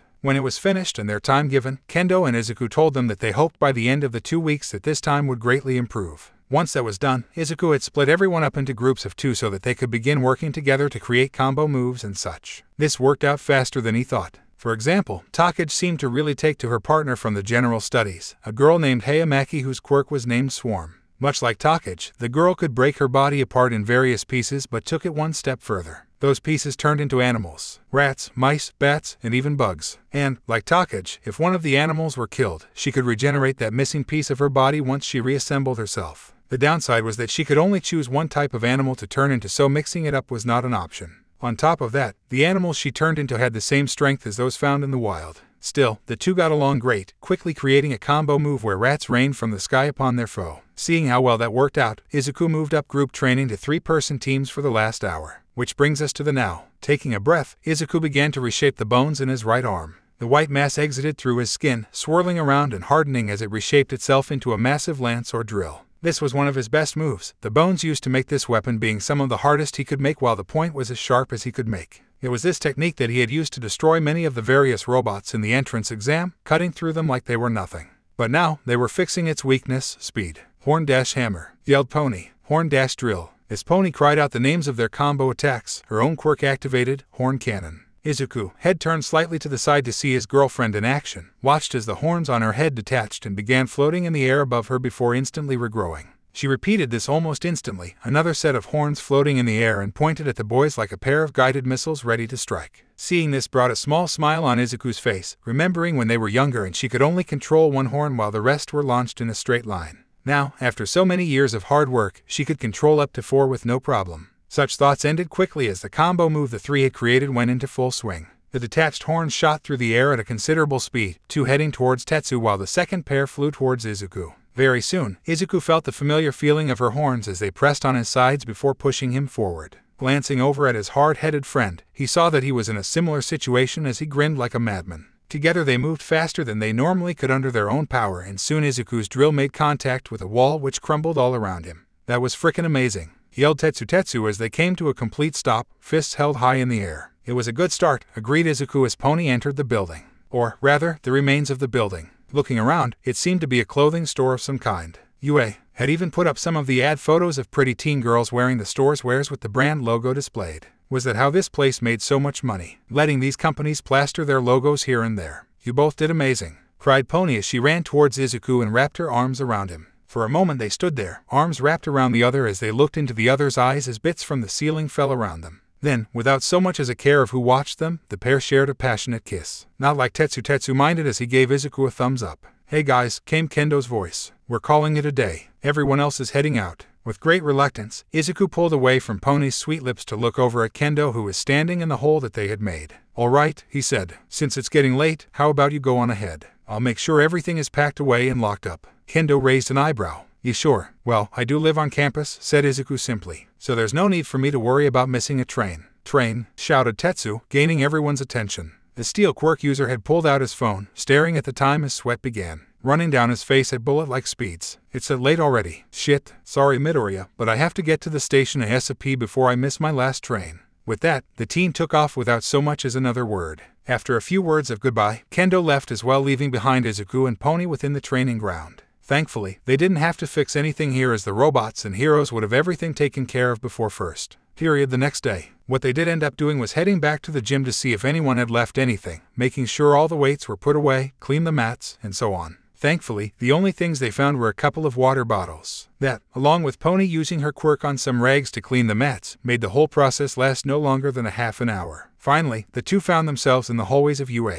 As they made their way to the locker rooms. Kind of a pity about that store, said Pony as she unzipped her jacket, revealing her black tank top. Do you think any of the clothing inside was real? I don't think they'd go that far, was Izuku's answer. Most likely they were wood or plastic to make it look like stacks of clothing. Probably cheaper to do that than to pay for each individual piece of clothing that gets destroyed. Makes sense, said Pony with a sigh. Still, it's a shame because there were so many cute outfits in there. If we could have stayed longer, I would have loved to try them on. Would you like to do that? Asked Izuku. I mean, going out shopping together, after the sports festival. Just the two of us. Pony beamed brightly at this, her eyes sparkling as she looked at Izuku. I would love that. Oh my god, I don't think we've been off campus since we started the school year. There are probably a whole bunch of stores nearby. We could spend the entire day together shopping and maybe getting a bite to eat. She then paused, a more thoughtful look appearing on her face. I didn't know you like shopping for clothes. Normally you just wear a shirt with the word shirt or tux on it. Well, began Midoriya as he began scratching the back of his head sheepishly. I don't really like buying stuff like that for myself. But I thought that, well, you like it and maybe you could model some outfits for me. Pony slowly gained a rather devilish smirk on her face, one that she didn't bother to hide as she looked at her blushing boyfriend.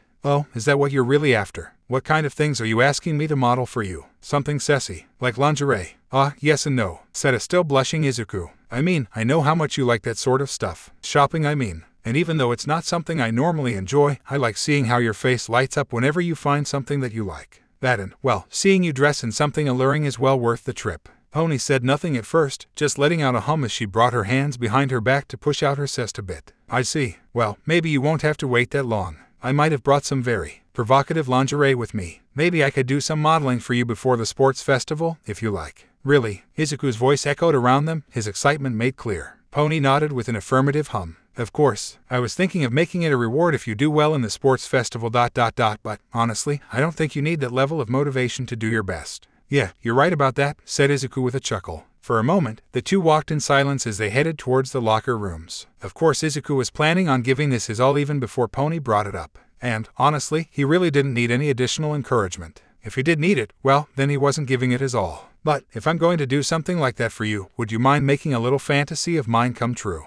Asked Pony suddenly. You want me to model for you? Asked Izuku only for Pony to shake her head. Tempting, but no, she said with a sly grin. Remember when I said we could start showering together? Well, I wasn't joking. Izuku's eyes widened as he looked at Pony while she moved in front of him, wrapping her arms around his waist to press their bodies together. And wouldn't you know it, the locker rooms with their large, open showers are just up ahead. Why, you sure? Asked Izuku. Pony responded by leaning forward a bit more, her mouth making contact with the skin of his neck. Izuku's fingers extended, his body stiffening as he felt her lips kissing the nape loudly. Her chest pressed against his own as if to eliminate any space separating them, making Izuku wish for nothing more than to tear off their sweaty garments so that he could actually feel his lover's body. Then Pony upped her game, making an animalist noise before her tongue slid up Izuku's neck, the sensation sending waves of pleasure rushing through his body while his sea instantly grew hard. Was her reply when she parted, her lips just above the skin. The green-haired teen shuddered as he felt her breath against his skin, his hands flying to her ass as he was no longer able to hold back. While doing it in one of our bathrooms would be intimate, they are a bit cramped for our first time doing something like this. And I think it'll be more exciting. Come on, haven't you ever had a fantasy of fooling around with a girl in the locker room? Well, yes, gasped Izuku. It wasn't a common fantasy that Izuku had, the normal ones being either in his bedroom or at the beach, but they did come up. Sure, there was a really good chance that they would be caught in the act ... but that only made fantasy more exciting. However, Pony, said Izuku as he gave her a serious look. Are you, well, hoping that we're going to go all the way? Because, if that's what you want, I don't think it's a good idea. I'm still pretty tired from all that training and I don't think I'm ready for that and... No, Pony said, her face turning bright red as she spoke. I mean, yeah, I'm pretty tired too. Plus, as memorable as having our first time in the shower sounds, I think I'd rather we make love on a bed. Though, maybe we could try something new if we're both comfortable with it. After letting out a sigh of relief, Izuku smiled at Pony. I'm willing to see. HR. Within the women's locker room, Izuku and Pony began undressing the other. Their jackets were the first to hit the floor as Izuku kicked his classic red shoes off his feet. Pony then turned so that her back was facing Izuku, her arms lifting as Izuku's hands grabbed at the bottom of her shirt. Swiftly he lifted the sweat-covered shirt off of her, tossing it aside as he looked at Pony's red sports bra which had white stars right above where the S were. Feeling a hunger that had nothing to do with his stomach, Izuku removed her bra and watched as her perfectly shaped breasts jiggled from the action. The teen found it so damn hard not to spin the horned girl around, grab her by the shoulders, and press her against the lockers as he made out with her with the fury of a wild animal. Instead, the teen managed to contain himself as the tips of his fingers trailed down Pony's sides until they came to the waistline of her track pants. This time, all he was able to do was to untie the front, loosening it before Pony turned around. Her hands found his pants, untying them as she kissed him passionately. Without breaking the kiss, her thumbs hooked onto the waistband, pulling down not only his pants but the teen's boxers down just far enough so that his C was freed. As Izuku shimmed out of his pants, while at the same time managing to take off his socks using only his feet, Pony reached up to take off his shirt. Once she had fully undressed Izuku, Pony pulled away from her green-haired lover. With a sly look in her big, blue eyes, she turned around and bent over so that the palms of her hands were on a nearby bench. Izuku watched as she then shook her rear at him, allowing her pants to fall down a little to reveal her red panties. Getting to one knee, Izuku pulled down the fabric along with everything else while his gaze remained fixed on her rear. As his hands moved, Izuku leaned forward to kiss one of her ass cheeks tenderly. How could he not want it, like everything else about her was just so perfect. Izuku would have done more had Pony not stood up at that moment and turned around, Izuku's nose nearly touching the girl's lower lips. Her scent alone made his sea harden even more, fluids trickling out of her lower passage and down her legs. Again he felt a hunger rise, screaming at him to shove his face between her legs, to fill his mouth with her nectar until he was satisfied. Self-control was a challenge, but he managed to hold it together as he felt Pony help him to his feet. From there, the two naked teens walked hand in hand into the showers. Their hearts began beating faster with excitement as the sound of feet and hooves echoed through the empty room.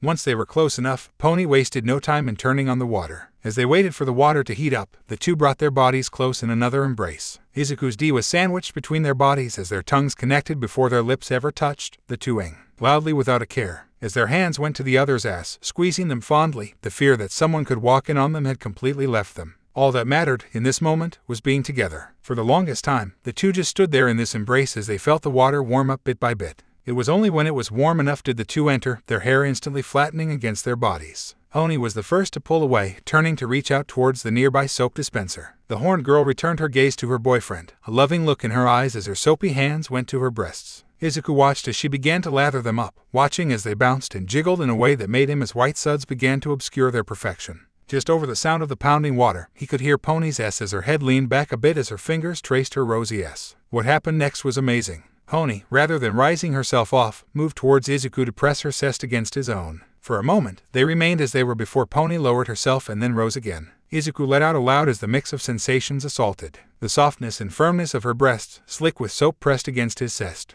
The hardness of her as it made trails down his muscles. The feeling of soap that made everything feel slick. The look of that was taking over Pony's eyes as she grinded herself against him, her S just barely heard over the sound of the shower. He watched as the suds grew, sprinkled from his neck all the way down to his waist. Eventually, the goddess before him moved over to his side before placing his arm between the valley of her breasts. Izuku felt his toes curl as his arm was surrounded by bliss, the sight being so erotic he could hardly believe it was true. She washed from his shoulder, having to lean forward on the tips of her hooves, all the way down to his fingertips. Then, after she was down, she did the same to the other arm. Once that was down, Pony got down on her knees. Rather than giving his C the same treatment, she focused on cleaning his legs though her gaze was on the bouncing of Midoriya's D. When she was finished, Pony turned around so that the water could wash her chest, her back half covering Izuku's chest. The horned girl leaned her head back, allowing the water to fall on her as her still somewhat soapy hand reached down towards the seat pressing against her side. Izuku gasped as he felt her fingers wrap around the suds and water helping her grasp as it slid back and forth. She started slow at first, Izuku reaching around to cup her breast as she worked. The green-haired teen kneaded her flesh, pinching her S between two fingers as she turned her head to look at him.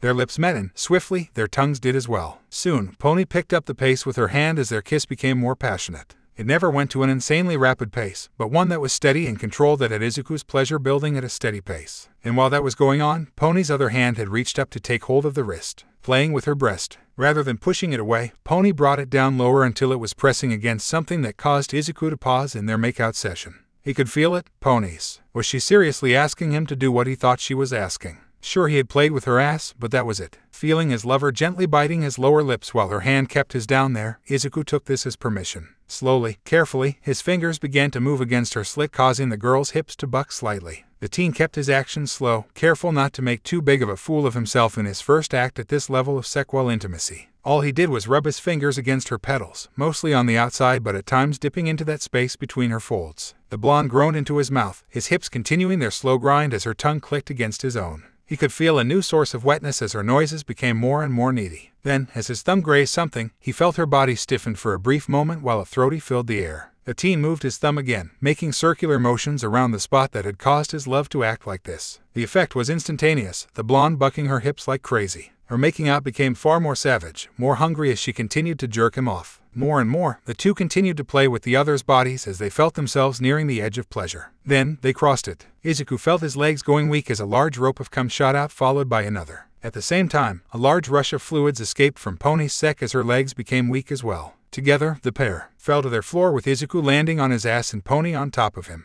As they sat there, legs spread open with their breathing heavy, neither of them seemed to care. They just continued to kiss as they basked in the presence of the one they loved. HR the next day. HR. Well, that was unexpected, said Night Eye after the door had closed. All Might, who was seated across from his former sidekick, said nothing as he hung his head within the principal's office in UA. The #1 hero of Japan was dressed in his best striped suit, which looked comically oversized on him now that he was deflated. However, there was nothing comical about the visage of the man as his long hair hung unruly around his gaunt face like curtains obscuring something horrible. But everyone else in the office, Sir Night Eye, who was giving the ground a rather pensive look, and Nezu, who was seated at his desk sipping tea, could feel the despair rippling off the slender man. Unexpected. Well, to All Might, that was the understatement of the century. It had all been going so well as All Might was formally introduced to young Tagata, the man Sir Night Eye had taken under his wing.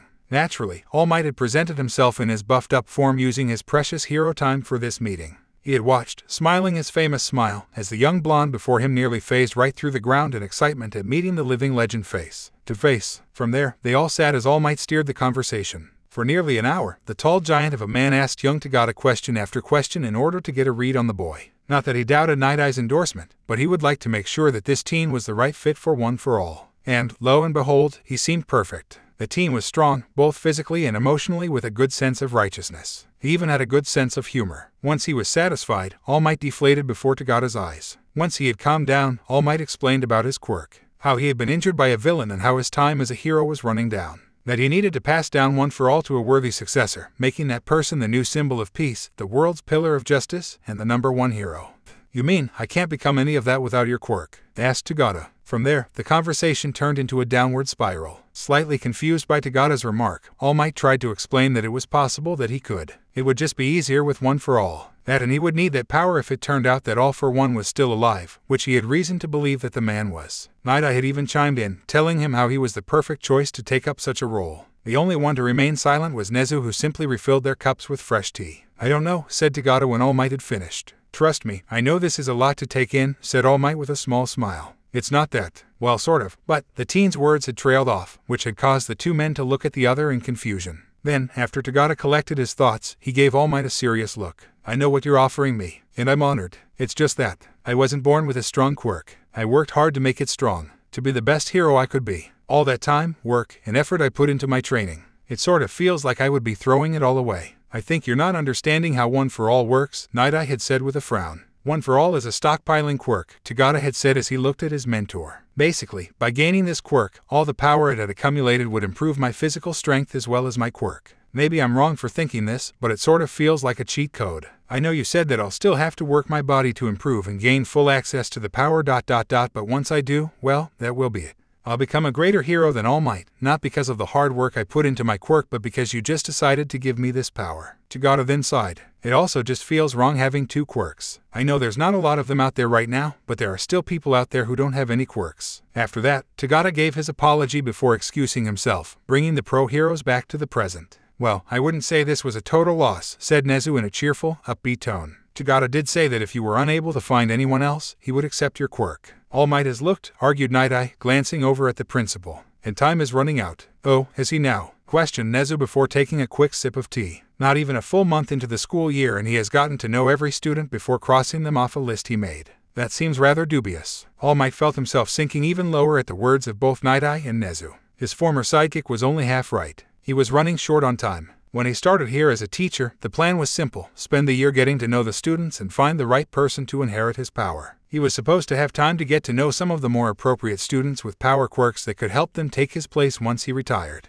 The world would be safe and he could live out the rest of his days in peace. But then the USJ incident happened. The report on the Namu happened. Just the thought that that man, that monster, was still alive after their last battle was enough to make All Might's skin crawl. And if he was still alive, slowly regaining his strength, then he needed to pass on One for All as soon as possible. To start training his successor so that they could put a stop to All for One before he could make any footholds in this new society. It was because of that desire that he had decided to trust Night Eye's suggestion. But, as for looking, Night Eye was somewhat wrong. So far, he had only really looked at Class 1 and, while most of them had powerful quirks that could be greatly enhanced by One for All, he could already see the potential flaws in choosing any of them. Todoroki seemed to have issues with his quirk and had poor social skills. Young Ida was, a bit too by the books and would come off as intimidating. Bakugo's arrogance and anger issues needed to be curbed if he ever wanted a shot at getting One for All. In Minta, well, the less said about him the better. They were, overall, fine students. It's just that he didn't seem ready or just the right fit to handle something like One for All. As for 1B, well, Kan had told him straight to his face not too long ago that those students didn't even know him. He had ignored 20 hero hopefuls, 20 potential choices to become his successor. A fear sank into All Might's heart as he clasped his hands tightly into fists. What if the one, that perfect student to take up the mantle of the next symbol of peace, was one of those 20? One of those students who were losing faith in him.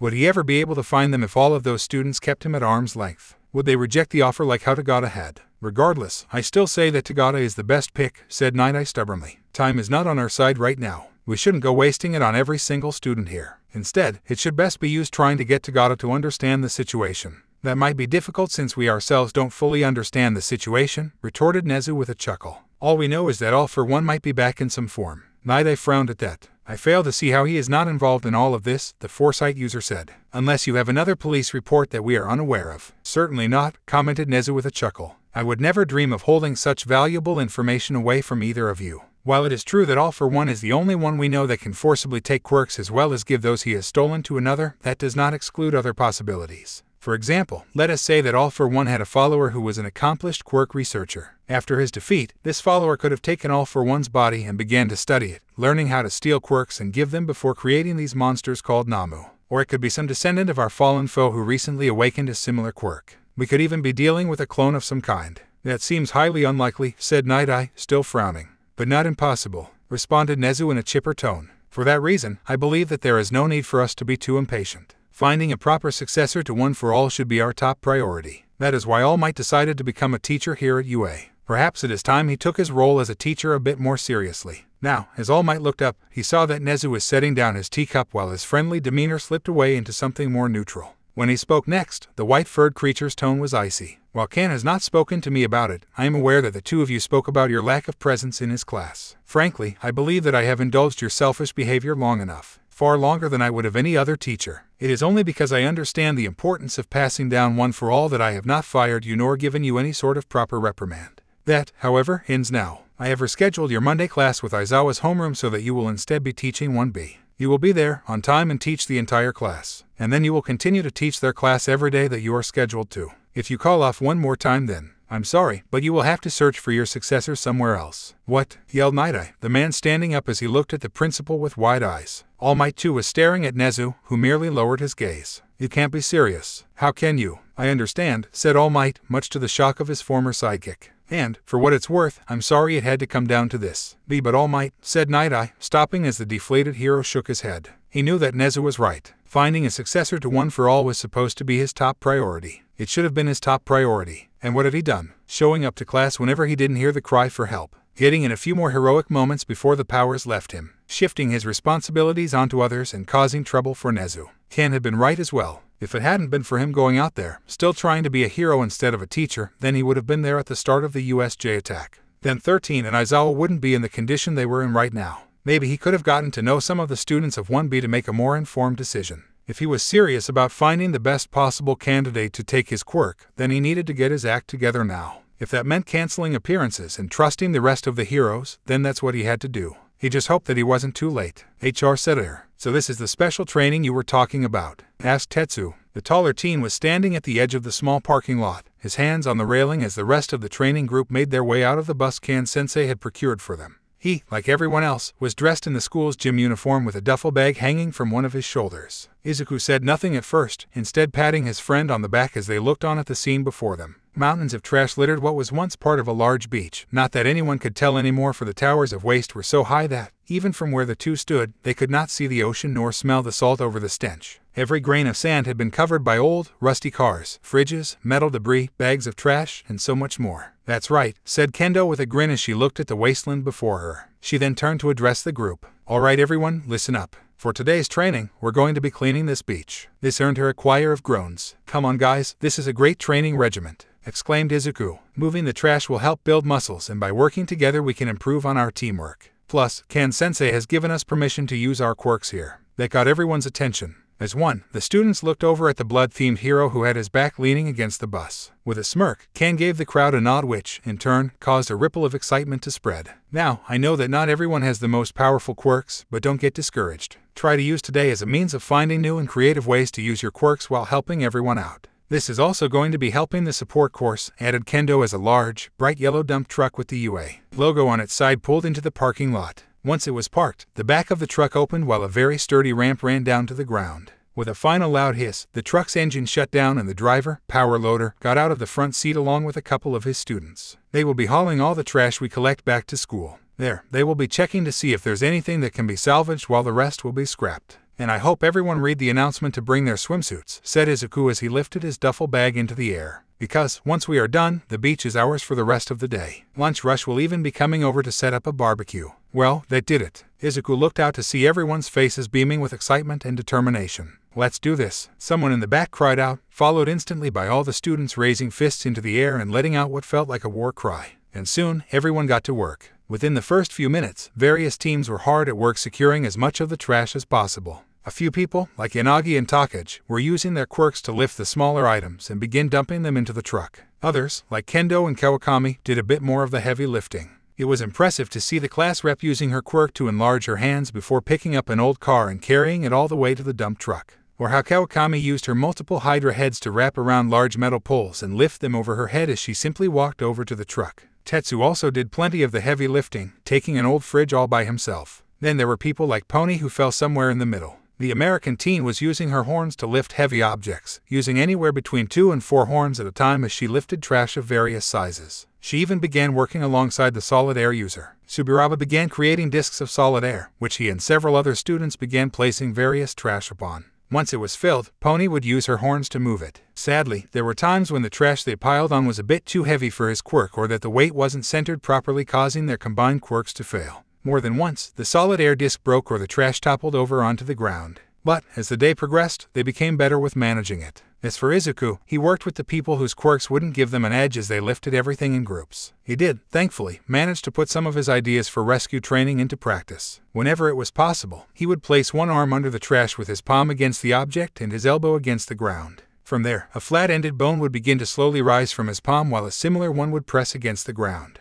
He would then elevate the object, basically turning his arm into a makeshift jack. There were also times when he and Kamakiri would have to cut something in half in order to make things easier for people to carry. Then there were people like Goya who watched out for falling debris, the teen raising his arms and using his body as a shield to protect the group. After 4 hours, with power loader and crew having to make several trips back to UA to dump all the trash, the last piece of trash had been removed from the beach. The group let out a collected cheer, fists raised to the sky as they all felt the sweat running down their faces from a hard day's work. Izuku and Pony shared a hug, not caring in the slightest that they were filthy as they pressed their bodies together. Then, everyone turned with Izuku wrapping an arm around Pony's waist as they all looked outward at the seemingly endless ocean as they basked in their accomplishment. Izuku walked around the beach, now devoid of trash, wearing nothing but dark green trunks with a beach towel hanging off his shoulders. With each step, he could feel the many grains of sand running up and around his feet. It felt like satisfaction, knowing that there wasn't so much as a shard of glass within the beach thanks to all of their hard work. Around him were other male students from his hero class, general studies, and even the support course. All of those who had helped out today were there, all dressed for the water as they wandered around. Some of them were just wandering around, watching the waves rolling in and looking out at the ocean, while others waited with anticipation for lunch rush to finish up his grill station. Izuku had seen the many shucked ears of corn, kabobs, crabs, and other tasty meals the food hero was preparing for them. Then there were his classmates who were doing something more interesting. Come on you guys, keep practicing. We need to be ready to show everyone just how manly we are. Izuku fought back a chuckle as he watched Tetsu leading Goya, Bondo, and Honuki standing in an overlapping row with their backs to the ocean. Their arms were raised above their heads as they flexed one moment before lowering their arms to flex again and again. Around them, the other male students were taking pictures while 3 of the 4 teens looked embarrassed. Only Tetsu seemed to be able to ignore all the attention they were getting. "What's going on over here?" asked Izuku as he approached Shinso, who was simply watching them. Like Izuku, the teen was clad in his bathing suit but also had on a white t-shirt to cover his own chest. "Beats me," said Shinso with a shrug. "Maybe they just want to flaunt how ripped they are compared to everyone else. Maybe they're trying to impress the girls." As Shinso said that last part, he shot a glance over to one of the newer vehicles that the support department had brought over. Parked in the parking lot overlooking the beach, the vehicle was a long, yellow truck that looked like the back had a dozen compartments on either side, all fused together seamlessly with a door on each. According to the support department, this was supposed to be for hero students, allowing them to change in and out of their hero costumes with some degree of privacy when in the field. But today, it was serving a different purpose. Before either Izuku or Shinso could look away, several of the doors began to open, for some reason making a loud hissing sound as they did to reveal their female first-year classmates. One by one, they stepped onto the concert with a few stretching their arms towards the sky, causing their plentiful chests to bounce slightly from the action. Glancing over to his side, Izuku saw that Shinso's cheeks were bright red and his mouth hanging open slightly as he stared up at someone in particular. Slowly, the girls walked down the stairway to the sandy beach with all eyes upon them. Kendo was in the lead, grinning as she approached Izuku. At the same time, a hand fell on Izuku's shoulder. Turning around, the teen saw that it belonged to grinning Awase. "Midoriya, get ready because you're hosting the swimsuit competition," he declared loudly, causing the rest of the guys to cheer. Something that confused Izuku. When did we decide to have a swimsuit competition?" he asked. "Just now," was the answer Awase gave him, giving the green-haired teen a thumbs up who just gave a deadpan look. "Hey, I'm okay with it," said Kendo as she approached the pair. Izuku turned, giving her a look to which she responded to the unasked question. "Once we become pro-heroes, we're going to get ogled sooner or later by the press and the public. Better to get used to it now than to be thrown out there without warning. Look, I'll tell the others what's going on and whoever doesn't want to do this doesn't have to. No pressure." Izuku let out a sigh as it seemed that they were doing this. "Okay, but why me?" asked Izuku as he glanced around, looking for Pony. "You do remember that I'm dating one of the contestants, right? Wouldn't that make me biased?" "That's why you're hosting it," exclaimed Awase. "You don't get to vote, just introduce the girls. Besides, it's your duty as vice rep." With a roll of his eyes, Izuku just surrendered to the inevitable as he quickly set to work with this makeshift swimsuit contest. Thankfully, Izuku was a quick thinker and the beach had everything they would need. The first thing Izuku decided on was where on the beach they were going to have this. Luckily, there was a dock nearby that was still in good condition with several long benches near the end. Most likely it had been used by couples to sit on. After Kendo finished talking with the girls from the various classes, she led them to the spot that Izuku had picked out. But before they did that, all of them wrapped their towels around their bodies so that no one would get a close-up look at them until the right time. And, about 5 minutes later, Izuku stood next to the threshold of the dock as he looked out at the group of guys before him who eagerly awaited him to begin. "Well, I guess this is the first ever Miss UA swimsuit competition for first-year students," began Izuku awkwardly, wishing he could think more on the fly when he was talking to people. Thankfully, no one really cared what he had to say on that front, so he was spared from hecklers. "Let's give it up for our first contestant. You know her as the class rep of 1B, Izuku Kendo." The crowd cheered as Kendo got up from her seat and moved towards the beach with a bit of a sway in her step as if she were listening to the invisible music on a runway. Once her toes touched the sand, she threw off her towel with so much force that it flew high into the air, yet not a single person turned their gaze away from her. Kendo was wearing a white bikini with blue stripes, the cups holding up her breasts being a little wider than normal. Still, she looked stunning as she twirled around to give the crowd a look at her ass, causing the group to cheer loudly. "Come on, Midoriya, put a bit more effort into the intros," whispered Kendo before walking away. "If I had more time, I would have," muttered Izuku before shaking his head. "Oh well, the life of a hero includes impromptu speeches, right?" Next up, we have a girl so cute you'll eat 100 mushrooms if it means seeing her again, Kanoko Komori. Komori walked up with her head down despite the amount of applause she was getting, her demeanor looking gloomy. That was until she revealed her own swimsuit, lifting her head in the process to show off a rather excited look. It was another bikini, red with white polka dots, but the bottom had a large frill to it that reminded Izuku of a mushroom top. The girl then placed a hand on her hip before it jutted to the side, the crowd hooting loudly. Though they were probably too far away to notice this, Izuku saw that poking through the white dots were her S. Before he could turn and look away, Komori turned to walk away and give the next girl the spotlight. Okay. Next up we have the girl who wants to smother those she likes and rain diamonds from the sky. Please give it up for one of the hard-working girls from General Studies, Kira Katayama, announced Izuku. Katayama smiled as she got up, swaying her hips from side to side just as Kendo had. This girl's quirk was called crystallizing slime. It was a mutant-type quirk that had turned her body into semi-transparent forest green slime. While she could not morph or make her body more malleable to suit the situation, she did possess a rather interesting ability. Her body could absorb into it various minerals which could then crystallize into shards and then forcefully eject them from her body or leave them sticking out. The more minerals she had at her disposal, the faster she could make these shards. However, there was a limit to the force that she used when firing off these shards as projectiles, though she was working on that.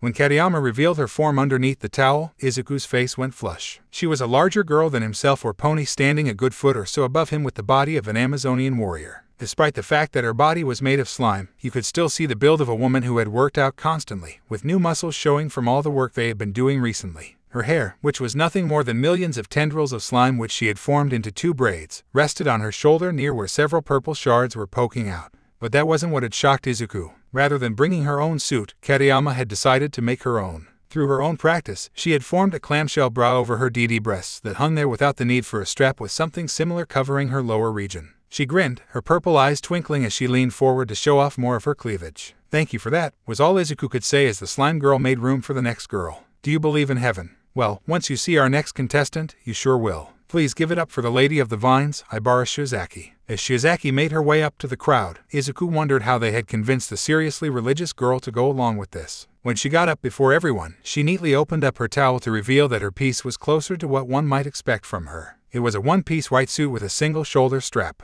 It was very plain, though none of the guys seemed to mind as they cheered her on. "Speaking of the afterlife, let's give it up for the resident poltergeist user, Ryuko Yanagi," declared Izuku as Shiozaki left the stage, covering herself with the towel once more. Quickly, Yanagi made her way up onto the stage with her towel being levitated in the air right behind her. Izuku blinked as he saw another one-piece suit, but this one was more daring than Shiozaki's. It started with the straps, on one side being white while the opposite was black. They ran down her neck towards her breasts, which were a bit smaller than Kendo's, before crisscrossing right below her plentiful mounds and moving downward until reaching the bottom of her suit. All in all, it showed off far more skin than a normal one-piece by a wide margin. Honestly, as he was looking at it, Izuku imagined what Pony would look like in something like that before quickly stopping himself as he felt himself begin to get a hard-on. Quickly shaking himself out of this, he introduced the next girl without any fanfare, Yui Kodai. If this bothered her, she certainly didn't show it as she used her quirk to shrink the towel around her before presenting herself to the crowd. Izuku saw several people in the crowd licking their lips as they looked up at her red lace-up polyester one-piece suit which had a large V-cut in it which went all the way down to her belly button.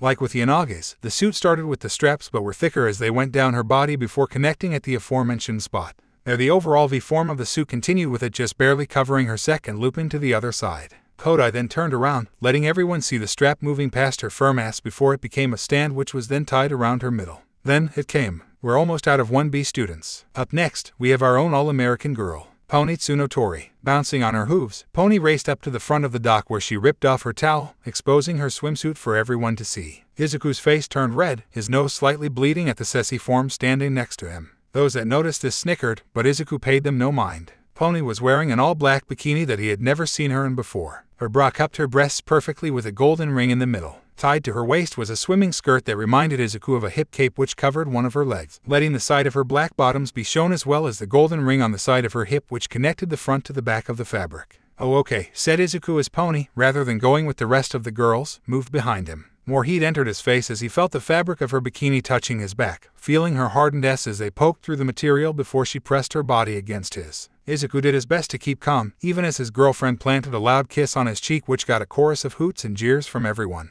It was as if that kiss was meant to remind everyone that she was taken. Though still red-faced, Izuku managed to introduce the next girl with at least some form of restraint. From the business course, we have the girl who always brings her sisters wherever she goes. Give it up for Ai Kawakami. Kawakami looked a little nervous as the hydra head sprouting from her back held up the towel as a makeshift barrier. Slowly she moved up front and, when she was in front of the group, her sisters dropped the towel to reveal that her suit was more cute than Sessi. It was a yellow one-piece suit with a transparent frill along the top. Like this, everyone could see that she didn't have the largest bust. Rather, she was probably the least endowed girl here. But that didn't stop a number of students from blushing as she stood there, nervously holding a clasped hand over her mouth and looking downward as she fidgeted until she walked away. This next girl loves dinosaurs, lizards, and other reptiles. Getting into our class via recommendation, she gives multitasking a whole new meaning. Our very own Setsuna Takage. Takage simply split herself into dozens of pieces, flying through the air and reassembling herself in front of the group while leaving her towel behind. She was wearing a two-piece suit that reminded Izuku of purple scales. The top part had a rather generous bub window to show off her equally generous cleavage. Below, her bottom was also made of the same purple-like scales, though she did reveal as she turned around the writing on the back that said "Bite me" in a primate font that looked like bones connected to each other. From there, Izuku introduced the other girls from General Studies and a few of the girls from the support department who had stayed.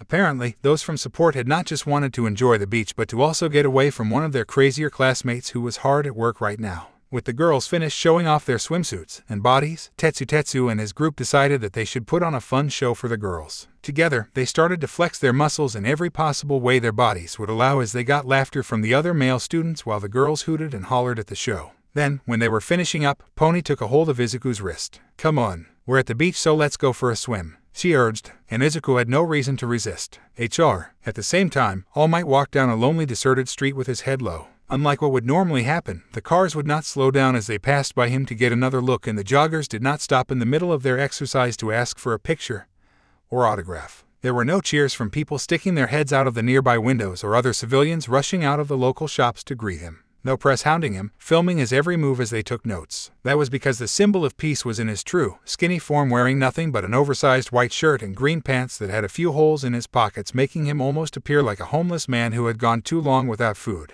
Honestly, he felt lower than someone in that position. For everything he had done in his life, the two most important things that came with the sacred torch he carried within, called One for All, he had failed miserably. All for One, the person this quirk was created to fight against, might still be alive. Might not have died in that fight over 5 years ago, the one he had gotten this wound from that sapped him of his strength and time as a hero. He had failed to find a new bearer, a new person to continue the fight in case something happened to him. In the end, those failures weighed heavily on his shoulders, nearly causing him to go crashing into the ground. How could he look at his former master when he reached the other side of the veil and tell her how badly he had messed all this up? There was supposed to be more time. He had been on a journey, trying to find the right person to succeed him. That was what led him to the school, to becoming a teacher. He figured he could find the right student there, maybe in a year or so, and train them with all the advanced facilities that they had. But the time he had been given so far, he now realized sadly, had been wasted. Sure, he trained one, but what had he done for the rest of the school? It seemed like literally every other day there was a mass of accidents that he felt compelled to help with, eating up his time in his heroic form.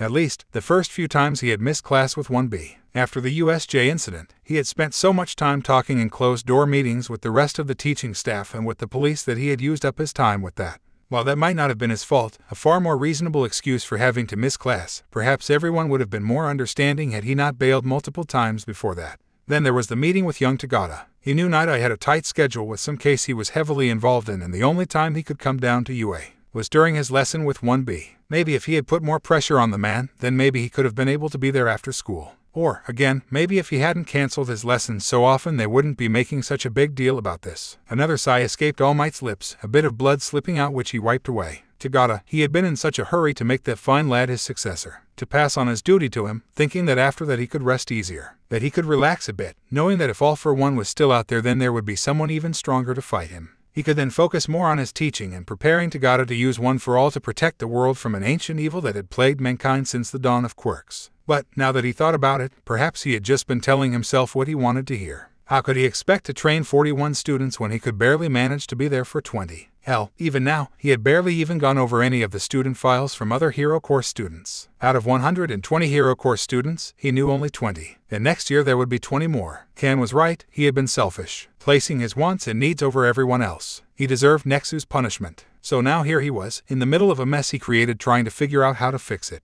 But, honestly, he had no idea how to do that. How do you get half of the first-year Hero Course students to trust you after missing so many of their classes? How do you show the other teachers that you are giving this your all without screwing up one more time? Because that's all he had, one more chance. If he messed up, missed one more class, then that was it. That was one of the reasons he was out on the streets today. He was just walking around like your typical, everyday citizen as he trained himself to resist the urge to leap into action at the first sign of trouble. So far, he had spotted 2 crimes, a fight that had broken out at a small cafe, breaking into violence, and your everyday punk who used his quirk to break open an ATM, both crimes he could have stopped at a moment's notice. But instead, he stood there fighting every heroic bone in his body so that the local heroes could do something. And they did ... just not as fast as All Might could have. As much as he hated this, he had to condition himself to allow others to fight crime in the city, so that he could stay in UA and find the one to pass his quirk on to. As he walked, he thought about this one beach up ahead. It was something he had looked into when he moved into the area. According to what he had read, the beach had become a real dump.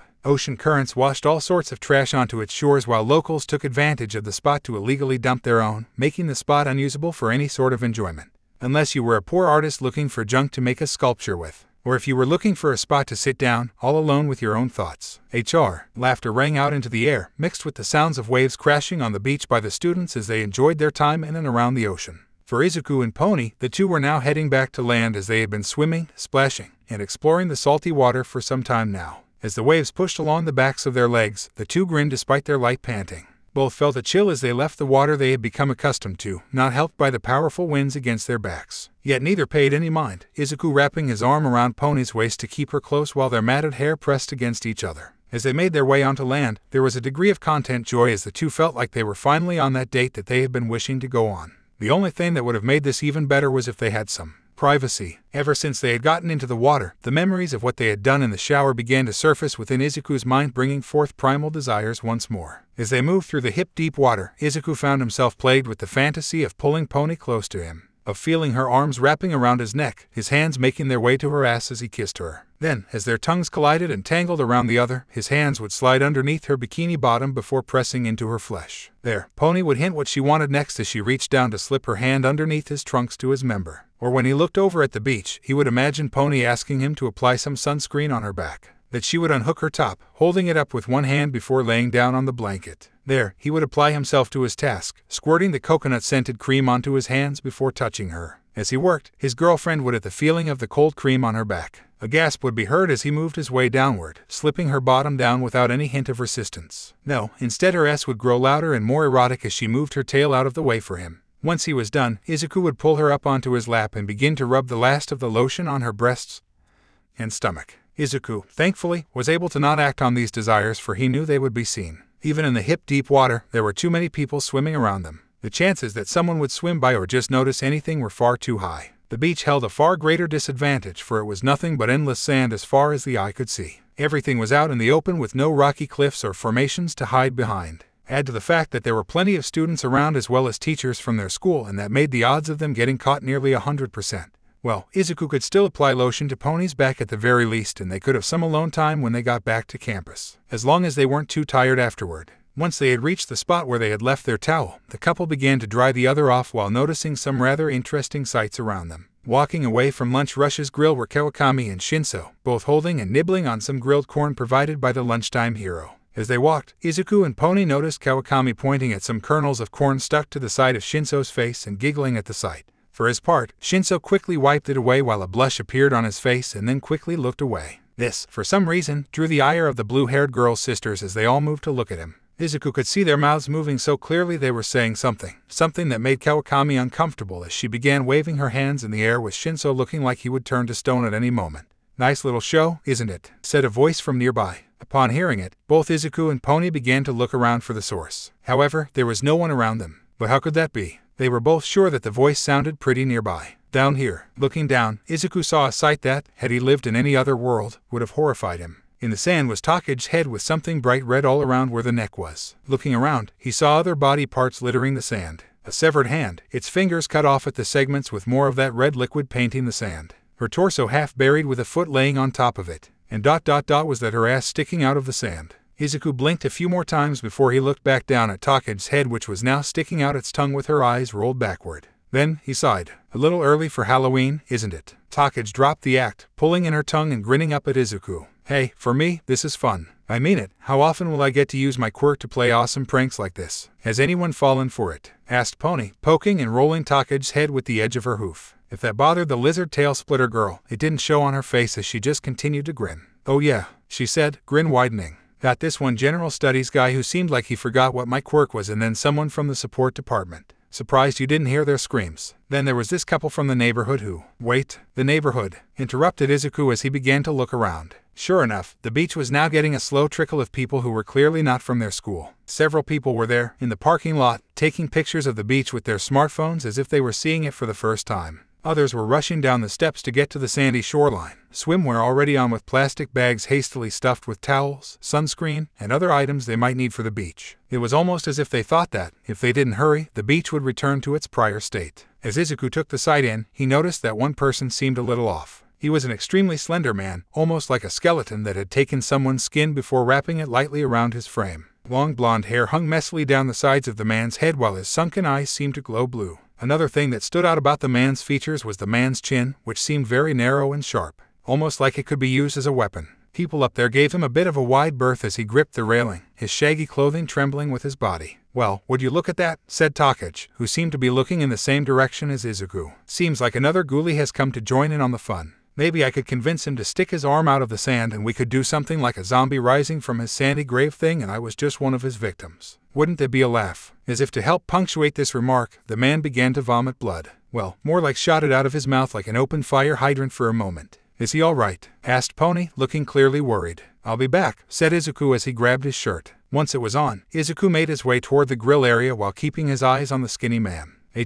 All Might held onto the railing, his sunken eyes wide in shock at all that he was seeing. The beach he had heard about was clean, and from what he had heard from some of the locals was that this was a very recent thing, as in it had all been done today. But that wasn't the most shocking thing. No, that honor went to who had done it, Class 1B. The very class he had been unintentionally ignoring since the beginning of the school year had transformed this crap hole into the picture of paradise. And it wasn't just the students who were there, but Vlad King and Lunch Rush as well. Wait, was that power loader without his gear on? Seeing all this, All Might let go of the railing before stumbling backward and landing his ass on an old wooden bench. For a moment, all he could do was sit there as a million questions passed through his mind. Why had they done this when they were supposed to be training for the upcoming sports festival? Was this a school-sanctioned activity? If so, then why hadn't anyone told him? Hey there, came a voice that startled the pro hero. Nearly jumping in his seat, he turned to see the smiling, freckled face of a boy with matted green hair as he held out a water bottle to him. For a moment, All Might just stared at him, thinking that the boy looked familiar for some reason, like he had seen him somewhere before. But where? Thirsty, the teen said again, not budging in the slightest as he continued to hold out the water. Oh, sorry, said All Might quickly as he accepted the drink. Just a little surprised by everything.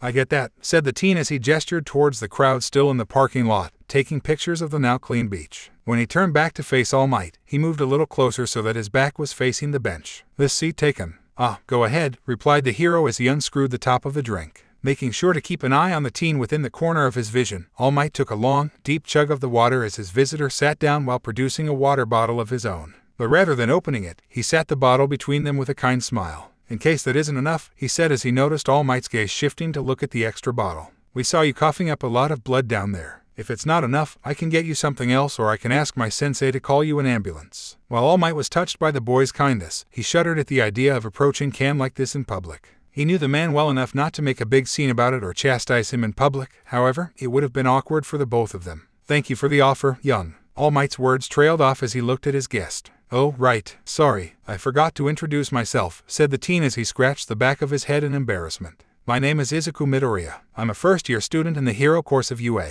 Upon hearing the name, something clicked within All Might's mind. He recalled Kan saying something about this boy back when they were in the teacher's lounge and, wait a moment. Now that he could connect the name to the face, he realized that he did know who this kid was. He was the one who had taken out the zero-pointer back at the entrance exam single-handedly and saved an entire building full of examinees. All Might remembered clearly now as he had been watching the exam unfold along with the rest of the teachers. He recalled that, at the time, he hadn't been too impressed with the plain-looking lad when the exam started. His quirk was enough to make him stand out a little since, really, how often do you see a teenager purposefully pulling out their own bones to use as weapons? However, once you got past that, at the slow rate he was going it didn't look like he would make the cut and thus the pro hero had written him off. That all changed when the zero-pointer showed up. As soon as the destruction began, young Midoriya had raced over to the giant machine and put an end to it in a manner that stunned the pro hero. What he did had to have been the full might of his quirk, ripping the mighty machine into pieces and saving those who had been trapped in a building. That sight was enough to make All Might wish to give the kid an extra special message in his acceptance letter in order to encourage that sort of behavior. Thank you, young Midoriya. The name is Toshinori Yagi, said All Might as he did his best to smile.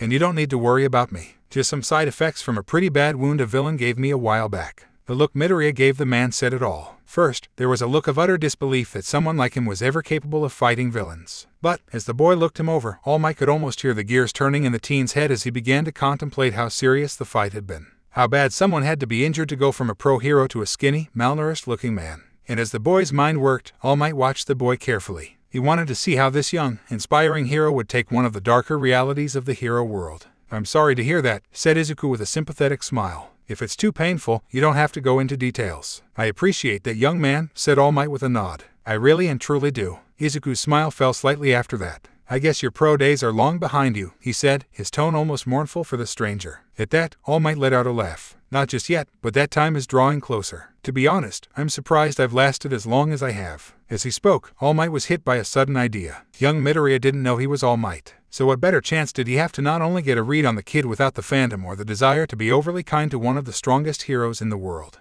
Perhaps he might just put this boy down as a candidate to receive his quirk. So far, he seemed like a kind soul with a powerful quirk. Heck, he might as well ask a few questions to see how his class really felt about him. So, began All Might, doing his best to play it cool. You're from UA.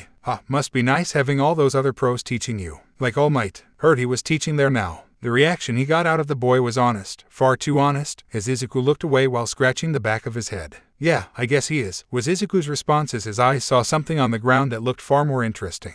You don't really sound all that sure, stated All Might, hiding how nervous he was. Are you not a fan of his or? No, that's not it, interrupted Midoriya suddenly as he stared at the skinny hero with wide eyes. Eyes that shine with the passion of a true and devoted fan. However, mere moments later, young Midoriya covered his mouth while looking flushed. I'm so sorry, I'm so sorry. After another moment, the green-haired teen lowered his hands as his face became crestfallen and his shoulders slumped. It's just that ... he hasn't really been there for my class. At all. I want to believe it's because he's out there, helping people and saving the day like he always does. But it kind of hurts, especially when we know he's in the building and he just decides not to show up or if there was no crime reported that day. Some of my classmates wonder if he even knows where the door to our classroom is. As Midoriya let out a dejected sigh, All Might found himself sweating from the young man's comments. He had heard from Ken that the class was losing faith in him, but he hadn't thought it was this bad. Oh God, what if that door comment wasn't told as a joke and they were seriously thinking that he didn't know where their classroom was? Did they think that little of him already? What was worse was the tone young Midoriya used. It was a tone that All Might had never heard before, something so alien to him, yet he still managed to recognize it from knowing its polar opposite. This young man was losing hope in him. Clearing his throat, All Might decided to change the subject. So then, what's all this about? He asked, gesturing to the beach. Some sort of school project. No, said the young man, happiness returning to his voice. The teen then began to talk about the training program that his class was doing to prepare for the sports festival. While he never went into names or specifics, he did manage to paint a decent overall picture that showed just how dedicated the class was as a whole to doing well in the tournament.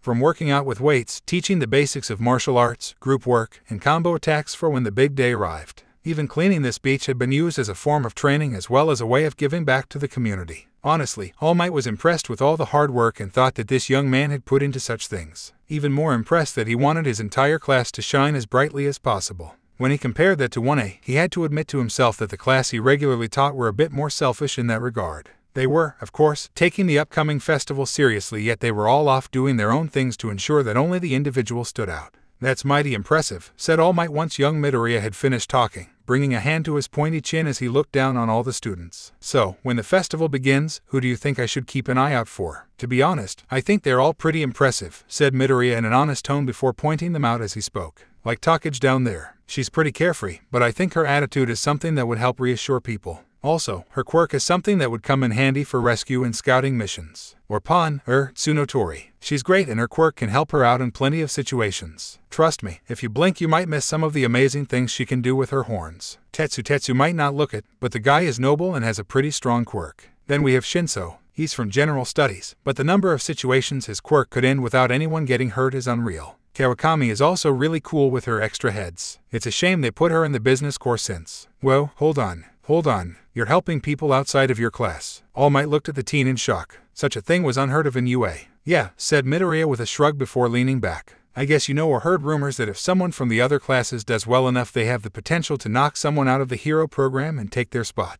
But, honestly, I think they deserve this chance to show the world what they can do. To show everyone that they can be heroes. Midoriya then leaned forward, his eyes focusing on the blonde girl with the horns as she carried a large watermelon across the beach. Sorry, but I need to get going. No problem, young man, said All Might as he lifted his water bottle in salute. I think I've kept you long enough. Thank you for checking up on an old man such as myself and chatting with me. Then, with a smile and a wave, the boy dashed off toward the blonde. All Might sat there for a moment longer, watching as the next generation of heroes began the classic watermelon splitting game, before finally rising and walking away. Young Midoriya was an odd one. When he had asked about who to look out for, the older man had expected Midoriya to mention himself in some manner. To include himself in the list of people to watch out for in a more discreet manner as some of the members of Wano would have done. People like Bakugo, Mainta, Ida, and Monoma. Or a more sly tick like mentioning their skills while talking about the parts that he had helped them with. After all, the lad had laid the groundwork for something like that prior when he was talking about their training program. But he hadn't. No, he gave an honest opinion of his classmates and even those who were not in his class. In fact, during the entire conversation, young Midoriya had seemed both honest and humble. That he believed in the idea that it was a hero's duty to lift people up. Yes, he was an odd one alright, and All Might liked it about the lad. Honesty, compassion, a willingness to help others even at the cost of yourself. Skill, a powerful quirk. All of these seemed to blend together, telling All Might that perhaps his successor had been right under his radar this entire time. On Monday, he would keep an eye on young Midoriya for sure. The rest of the beach day went by like a blur as the students of Class 1B continued to have their fun. After the watermelon smashing, as the sun was starting to dip over the horizon, a net had been put up so that there could be a volley game of guys versus girls. This game, however, heavily favored the girls since Takage could slip her hands off of her body to spike the back and Pony could ride her horns through the sky for additional air support. And while the guys did have powerful people on their team like Tetsu and Shishuda, it just wasn't enough. Everyone on the beach laughed and cheered as the match began winding down, save Kiwaro, who was sulking under an umbrella as he looked out at everyone else having fun. The final event of the night had been karaoke, held in the same spot where the girls had had their swimsuit competition. Izuku hadn't been surprised to see his girlfriend eager to show her stuff, though he was surprised by some of the comments in the crowd. Mainly that, while she was selecting her song, they believed she would pick some sappy American love song or perhaps an anime opening that was all about love. Well, they were half right as the music began to blast and Pony began to sing Bursty Greedy Spider, shocking all of them. As she sang, Pony was bouncing to the beat and added arm motions as she sang. Her hand lifted up into the air and then down again when she reached the woe parts and then pointed to the crowd when she sang "Time for you to lose because I'm stronger than you." When Izuku went up, he too chose something that surprised the crowd as they thought he would have done one of the musical numbers from the children's All Might movies. No, Izuku had chosen Magical Babyrinth, which got the crowd pumped up though not nearly as much as Pony's song. Then, finally, it was time to call it a night. HR, I would like to request these students be added to my class, said Kan on Monday morning, long before the first bell would ring for the day. The tall man stood there in Nezu's office, a stack of papers in his hands, as he looked past the desk where the small animal that was the school's principal sat drinking his tea. Also in the room was Aizawa, laying on one of the couches in the room in his sleeping bag so that only his heavily bandaged face could be seen. While the dark-haired man had his head towards the wall, his one visible bloodshot eye was fixed on the back of the blood-themed hero. "Oh my, this is a surprise," said Nezu as he sat down his cup of tea before extending a hand towards Kan. The fanged man took a step closer before handing Nezu all of the documents. "Usually we wait until after the sports festival. And so many requests. May I ask what brought this on?" Kan nodded. "I am aware of how things are normally done," he said firmly, feeling the focus of Aizawa's gaze on his back grow. "However, because of 2 students in my class, things are not proceeding as normal. I have spent the last week watching these students giving it their all for the sports festival, training as hard as they can, and watching what they can do. In my opinion, I believe they are ready to enter into the hero course. As such, I would like them listed as such when the festival begins so that they will not miss out on getting internship requests from other pro heroes. If you ask me if they really wanted to enter into the hero course, then they shouldn't have been wasting time before deciding to take the entrance exam," said Aizawa firmly. Kan shot the tired man a look, eyes narrowing slightly. A burst of air shot through the man's nostril. Not everyone is fortunate to have an overpowered quirk that can blast away robots with ease or be trained by the number 2 hero. Kan nearly spat in anger. But then, he took a breath to collect himself, and when he spoke again it was done more calmly. Perhaps Aizawa is right, that there could have been more that these students could have done to be better prepared for the entrance exam. Or there could have been factors in play that hindered that option. Regardless, these students that I have selected have shown that they now understand what they were lacking prior and are going plus ultra into putting in the effort to improve. Such efforts should be acknowledged, at the very least. "Well, I certainly understand your logic," said Nezu cheerfully as he scanned the papers. "Though this is certainly a large number of students. Far more than I ever recall being transferred into the hero course at once. So, tell me, how many of your own students are you cutting to make way for the new?" "None," said Kan simply, crossing his arms over his chest. Behind him, he heard Aizawa rolling onto the floor making a loud thud noise as he landed. A rustling noise was then heard and, as Aizawa stepped out of his sleeping bag, Kan kept his eyes locked on Nezu, watching his face very carefully. The small mouse, dog, bear creature returned the gaze, the two of them in what felt like a stare-off for domination in this matter before the principal looked away with a sigh. "Kan," said Nezu, a paw flipping through the documents lazily. "While I admire your efforts to push through as many promising heroes as possible, I do believe that adding 16 students to your roster is pushing it."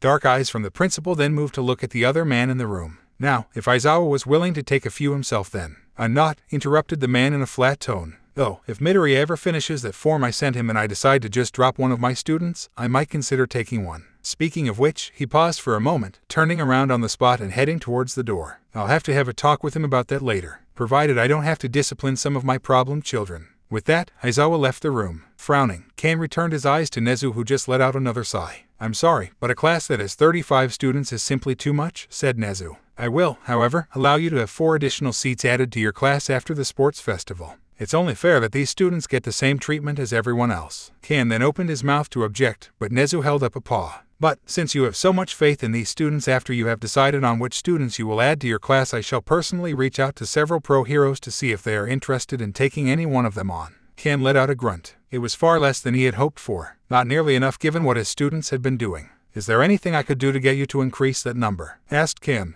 "Not unless Aizawa is willing to share the burden," replied Nezu with a tone of finality in his voice. So, with a heavy heart, Kan nodded. for today at least, because Can would not give up on them so easily.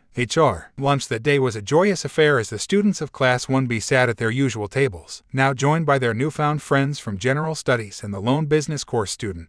In order to accomplish this, tables had been pushed together to create a single long one. When he thought about it, it reminded Izuku of the table he had sat at during a trip to Pony's home during Thanksgiving. The piles of food on the table, along with the laughter and conversations, certainly aided with that vision. Looking down, he saw that everyone was getting along well. He saw that Takagi and Kendo were seated on either side of Kawakami as she showed them the design she had of her hero costume, while Shinso sat across from the Hydra girl, stealing glances at her while adding his own thoughts on the matter. Tetsu was chatting with Goya, the two talking about ways to improve their overall training. Something about wanting to punch Goya in the chest at full force to see how much he could take, as well as seeing if there was any way the shock redirection quirk user could delay the transfer. Katayama was being stared at by several of the other students as they watched her eat, curious as to how that worked when she was made of slime. The other general studies students were asking questions about what they should expect if they got in, or help some of the hero students with some homework. Everyone was just getting along, until Monoma showed up. Well, if it isn't the heroic cleanup crew of UA, laughed the blonde. Frowning, Izuku looked up at Monoma to see the CY smirk still plastered on his face, with Minder riding on the blonde's shoulder like some demented perverted purple parrot.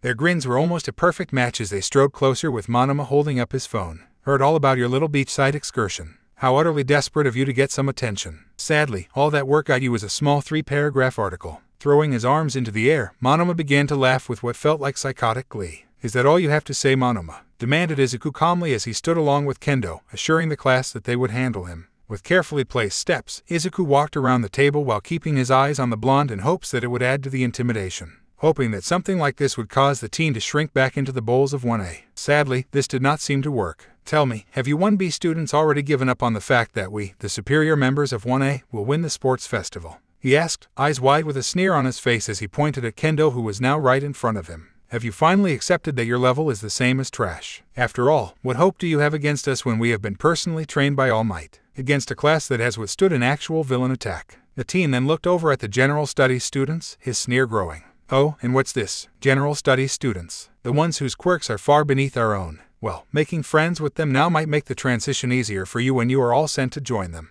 But until then, the teen then paused, reaching over and taking one of the trays of food from one of the nearby General Studies students. Then, with another smirk, he dropped it on the floor, creating a loud clang that everyone heard. All eyes were now on Monoma, who smiled like he had just achieved a great victory or proved a very complicated point. He then smiled as he pointed at the food now on the floor. How about you do the one thing we know you're good for and pick up this mess? Yeah, cackled Minda as he leaped down to the floor, rubbing his tiny little hands together with glee. Pick it up. No, said Izuku simply as he stood there, now in front of Monoma. Now, go over to Lunch Rush and get a replacement meal for my friend here. Oh? Asked Monoma, a hand going to his chin as he continued to smirk. And what happens if I don't? What can any of you do to make me? At that, Shinso stood up, no doubt ready to use his quirk on him. However, as much as Izuku wanted to see that happen, he instead signaled the brainwasher to stand down. The less they knew about his quirk, the better. Then, said Kendo in a cold tone, when we decide that you're worth the effort, we will crush you. That got a reaction out of the blonde, his smiling fading slightly. And before he could regain his composure, Kendo continued.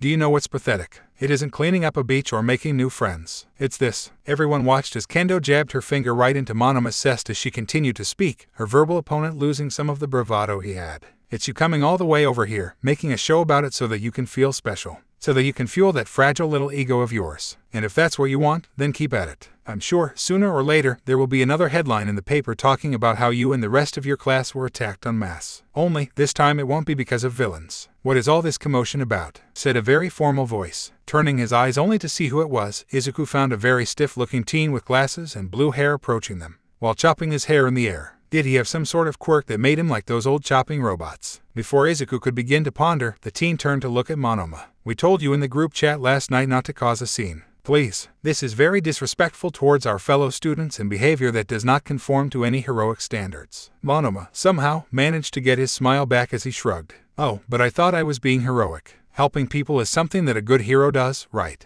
Well, all I was doing was reminding them of their place. Again, Monoma threw back his head and laughed. Yeah, what's the big deal? Asked Minda, followed by a cry that quickly silenced the room once more. Izuku's eyes widened as he saw that Kawakami was on her feet, hands behind her back to hold her ass as she backed away from the grape-themed hero. Said person was grinning lecherously, a bit of drool escaping his lips with his hand still raised as if he were grabbing something, even making a squeezing motion. The girls who had been sitting next to the blue-haired girl looked down in disgust and outrage, Shinso leaping across the table to land between Kawakami and Mainta. Ida looked like he was about to say something to the offender only to end up backing away as a dark aura filled the area. Cracks were appearing on the table as the whole of the group pressed on it as they stood up. Mainta, to his credit, seemed to just now realize he had gone too far as he began looking for a way out. Sweat began to appear on his face as he saw that was no longer an option as the rest of the school seemed to be gathering around, whispering to each other. "Vice Rep, you have to do something," screamed the tiny student. Ida, while looking very uncomfortable, turned around to try and wave the crowd down.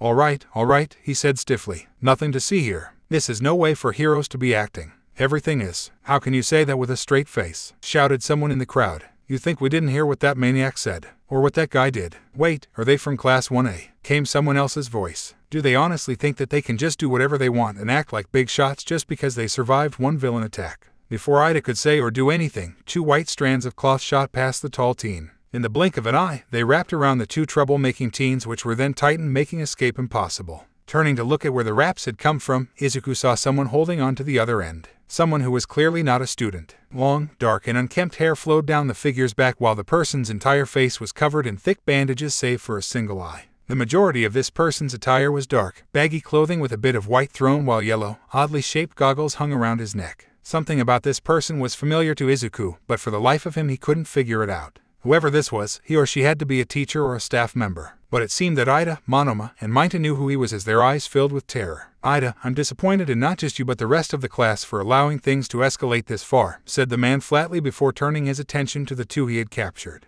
"As for the 2 of you, go to Nezu's office and wait for me. We're going to have a long chat about your behavior." Instantly the wrappings loosened, the stranger pulling them back and wrapping them around his neck like a scarf while the 2 ran for it. The man, possibly a teacher, then turned his attention to Izuku. A feeling of nervousness swept over him as that one good eye focused on him and him along with such intensity that Izuku felt like he was gazing deep into Izuku's very soul. So unnerved was he that Izuku almost flinched when the man gestured for the bone user to follow him. Stealing her nerves, Izuku did so with Pony following right behind, most likely to make sure everything would be fine. The 3 of them made their way out of the cafeteria and into the deserted-looking hallway, the only sound being their footsteps. As they walked further from the door, Izuku began to wonder what was going to happen. Was this man taking them to see the principal as well? If so, why didn't he just say so? Also, why just focus on him? Shouldn't he have asked Kendo as well, or was this guy just picking whoever without a care? It wasn't until the doors to the lunchroom were a good distance to their back that the man suddenly turned around, nearly catching Izuku and Pony off guard. "Midoriya, why haven't you submitted that form yet?" asked the man while his eye moved to glance at Pony. He just eyed her for a moment before seeming to decide whether it didn't matter or not if she heard this. Excuse me," asked Izuku. "The form," repeated the bandaged man, his tone tired. "Yaoyorozu told me that she handed it to you last week." Began as he began to think. As Pony looked between him and this man, Izuku started to think back to when he had met the class rep of 1A. A slight groan escaped his throat as he parted all the other thoughts that had preoccupied his mind. Not just Pony, but all of the training and schoolwork that had consumed his thoughts over the last several days. He remembered meeting her, but what did they talk about? Something about forgiveness. Yes, that was it. She came to apologize for how some of her classmates had acted. He had dismissed that at the time, explaining to her the reason why. But that was it, wasn't it? He had turned away and then ... Oh wait. Izuku's eyes widened, a gasp escaping him as he remembered how the conversation ended. The class transfer form. Then that meant that this man was Aizawa-sensei, the man who could have died saving his students at the USJ. "Oh, right," said Izuku. "Sorry, I've just been really busy." Izuku's words trailed off as the darkly dressed man's eye narrowed in disapproval. Then, for a moment, Izuku thought that he saw the man's eye glow red for the briefest of moments before he suddenly turned around. "I expect to see that form submitted by the end of the day," Aizawa said in a tone that made it sound like everything had been finalized.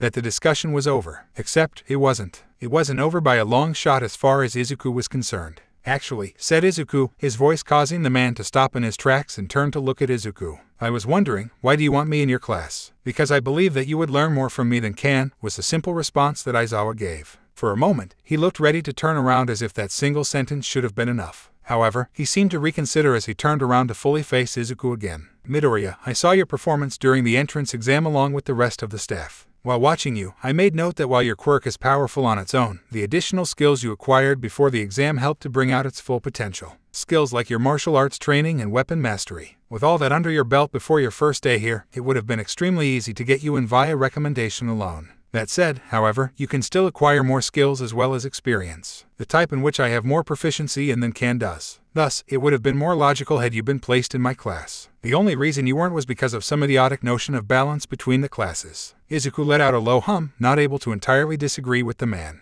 After the USJ incident, as well as his talk with Yaoyorozu, Izuku had looked up this man to discover that he was known as Eraserhead, a hero whose quirk allowed him to temporarily erase the quirk of whoever he looked at. Within reason. He couldn't, for example, erase the physical properties of people with mutant-type quirks. Not only that, but the man was also a skilled martial artist as proven in the very few video recordings captured by people this man saved. After having seen them, Izuku knew that this man was beyond talented. Yes, the offer was tempting. While Kan was a skilled hero, the man's fighting style was more of a brawler than anything else. Thus, there would be a limit to how much the man could teach him compared to Aizawa. Sure, going with him meant that he would no longer be in the same class as Pony, but it wasn't like they would never see each other again. They would still be in the same dorms. They could still hang out and go on dates. With that said, however, he liked Kan. Kan had shown himself to be a fair teacher who honestly cared about his students. Not that Aizawa didn't care about his students, those injuries being Exhibit 1. But Kan had shown how the numerous cancellations had bothered him and had even apologized to the entire class for his failures. Any man who was willing to do that was a good person in Izuku's book. Then there was the class itself. They had trusted him to be the vice rep,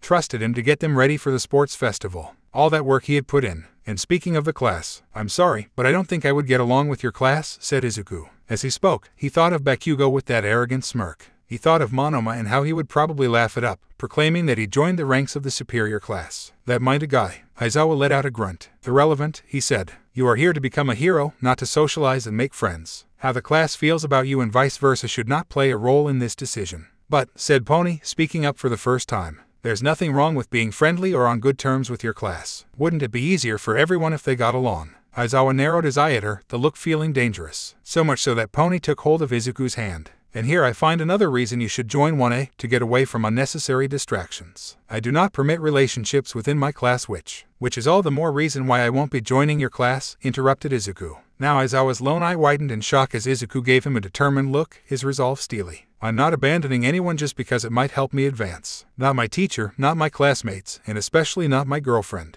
The shock that had been in Aizawa's eye quickly faded as it narrowed once more. Midoriya, you've made his point, said the voice of Kan as the man's hand fell onto Aizawa's shoulder with enough force that it nearly knocked the man to the side. The suddenness of this caused both Izuku and Pony to jump back. Neither of them noticed when the larger man had appeared. Come on Aizawa, Midoriya has his mind made up. He's not thinking about it rationally, argued Aizawa. Well then you really need to work on your sales pitch, replied Kan with a laugh, his large hand slamming down on Aizawa's shoulder once more before turning to look at his two students. Now, lunch is almost over, so how about you two head to class? Trust me, you don't want to be late for this one. Not needing to be told twice, both Izuku and Pony quickly began making their way down the hall.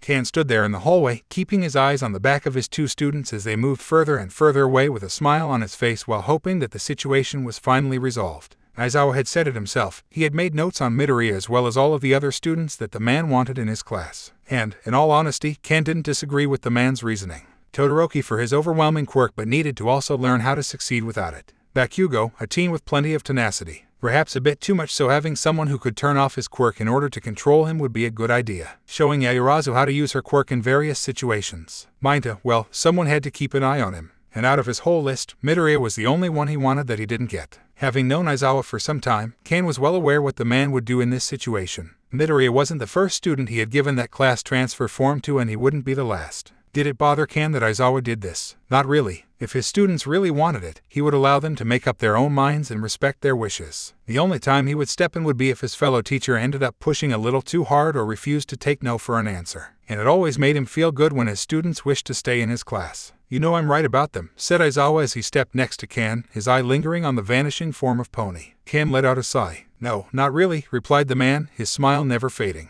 I believe that it's important that they learn how to balance out their personal lives with their heroic ones. Best to do it here in school rather than letting them fumble with it out there in the real world. If their relationship was actually a problem, I would have called them into my office for a talk. But that would only happen if their grades began to drop or they weren't paying attention in our heroics lessons. And, after that, I would only put my foot down if nothing changed. As for those two, so far they are proving to me that they have their priorities straight and that their main priority is becoming the best heroes they can be. Since they started dating, I've only noticed improvements in their performances. Besides, these are supposed to be the best years of their lives. Let them live a little. Aizawa let out a huff. I'd rather they put all their focus into becoming the best heroes they can be so they can have long lives, replied Aizawa. But if you're content on letting them play around on the beach all day, then that's your call. Oh, you heard about that? Asked Ken as he turned to look at the smaller man, hands on his hips as he did so. There was a small article in the news yesterday about it, said Aizawa with a shrug. Just a small, fluff piece about how some beach area was cleaned by the students of UA. And then those students had a party there. A few of my students noticed it as well. They posted it in their class chat. Figures you'd be looking at that, said Ken with a laugh. He could honestly see the tired man sitting down at the end of the day, going over everything his class said to see if any of them were up to no good. So, what did they have to say about it? Well, besides Ishido proclaiming her jealousy and Uraraka thinking what they did was impressive, the rest were mostly neutral, sighed Aizawa. However, there were a few outliers, mainly Monoma, Minta, and Bakugo. From what I read, they seemed to think that your class was doing their best to gain some attention but didn't have the S to go after real villains, as Bakugo put it.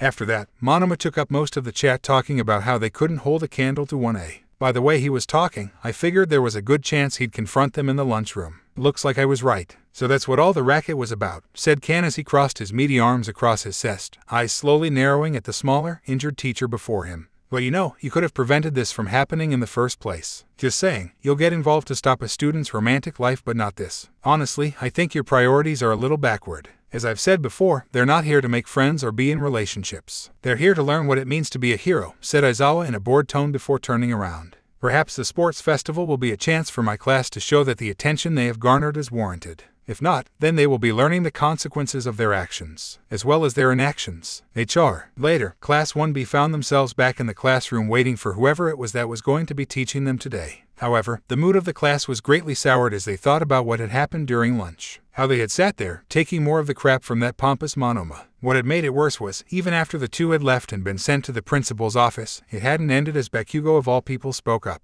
Damn idiot, wasting his time with those damn extras, Bakugo had said, loud enough for everyone to hear. They're not even worth the time or the effort. They're just a group of third-rate hacks that exist as stepping stones on the road to me becoming the #1 hero. While a few people in Class 1 tried to get him to shut his mouth, which seemed to only make the teen angrier, that seemed like all they were willing to do. So, everyone sitting with Class 1B sat there seething in anger. Silently, they all agreed to take them down first when the time came, to make sure Minta, Monoma, and Bakugo didn't make it past the first round of the sports festival. Then, I am here. The door to the room flew open as All Might burst through the doorway in an epic pose, dressed in his iconic Golden Age costume with a massive smile on his face, only to receive silence. The class just looked at him from their seats. There were no cheers from the students, loudly proclaiming their joy at seeing the mighty man like one had done during their first class. There were no excited faces, no smiles. All the pro-hero received as he made his way into the classroom were confused looks at best, cold ones at worst. Then, before he had gotten halfway to the front of the class, whispers could be heard. So he finally decided to teach us. Wonder what happened.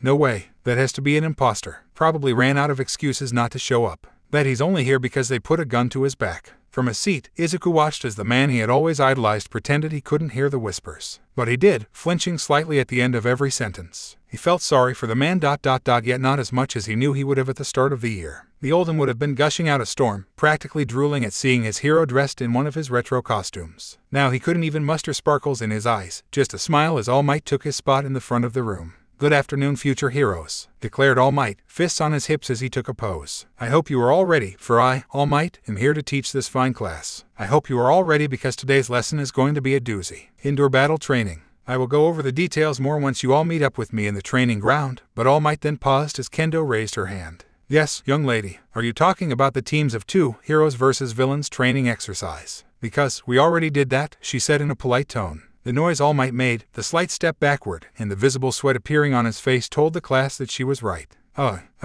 Close young lady, close, said All Might as he regained his composure. Actually, I have something very special in mind for this class. Now, change into your hero costumes and meet me in Training Ground Gamma. With that, the symbol of peace rushed out the door without another word. No doubt, thought most of the class as they slowly got to their feet to come up with a different lesson. As 1B made their way into their changing rooms, Mina Ishido found herself making her way to the training ground beta along with the rest of her class. However, despite this being the day that All Might was supposed to teach them, she along with the rest of their class were dressed in their gym clothes instead of their hero costumes. At the start of class after lunch break, they had been given the news from Mr. Aizawa that there had been a change in the schedule ordered by Principal Nezu. Because of this, one was going to be given free reign of Training Ground Beta this afternoon to work on whatever they wanted for the sports festival. Something that Mina was all for since, as much as she enjoyed All Might's hero lessons, there was plenty she still needed to work on if she wanted to be ready for that big day. Plus, it wasn't all that often that they were given the chance to cut loose for an afternoon. As she made her way towards the looming walls holding the faux city with her best friend in the class, Toru, the pink-skinned girl couldn't help but notice that there were few of them actually walking together. Close together, sure, but it was like there was some sort of barrier that separated nearly everyone.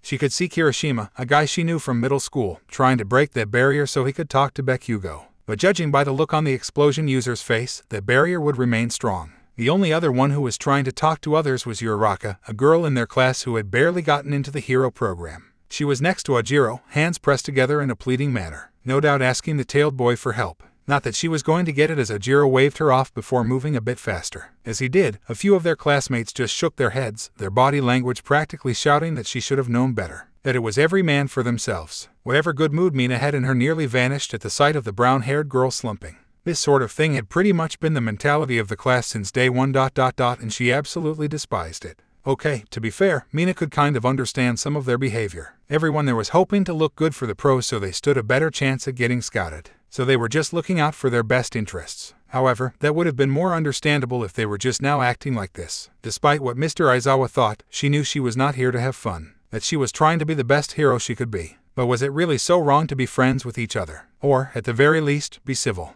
Isn't it great that All Might is teaching 1B today? Asked Toru in a cheery tone, her words snapping Mina out of her thoughts. The acid user turned to look at her friend who seemed to bounce with each step she took. Now that Monoma and Mina don't have anything to mock them with, perhaps now we can be friends. Mina bit her lower lip softly, not daring to speak. As much as she would have liked to see that happen, and hoped that it would, she knew in her heart that it wouldn't. Knowing those two, they would probably just say how sad it was that the school forced All Might to teach them, or that he was taking pity on them. Heck, Mina could even imagine having Monoma declaring that the only reason he was wasting time teaching the inferior members of 1B was so that they would put on a good show when they were defeated by the superior students of 1A.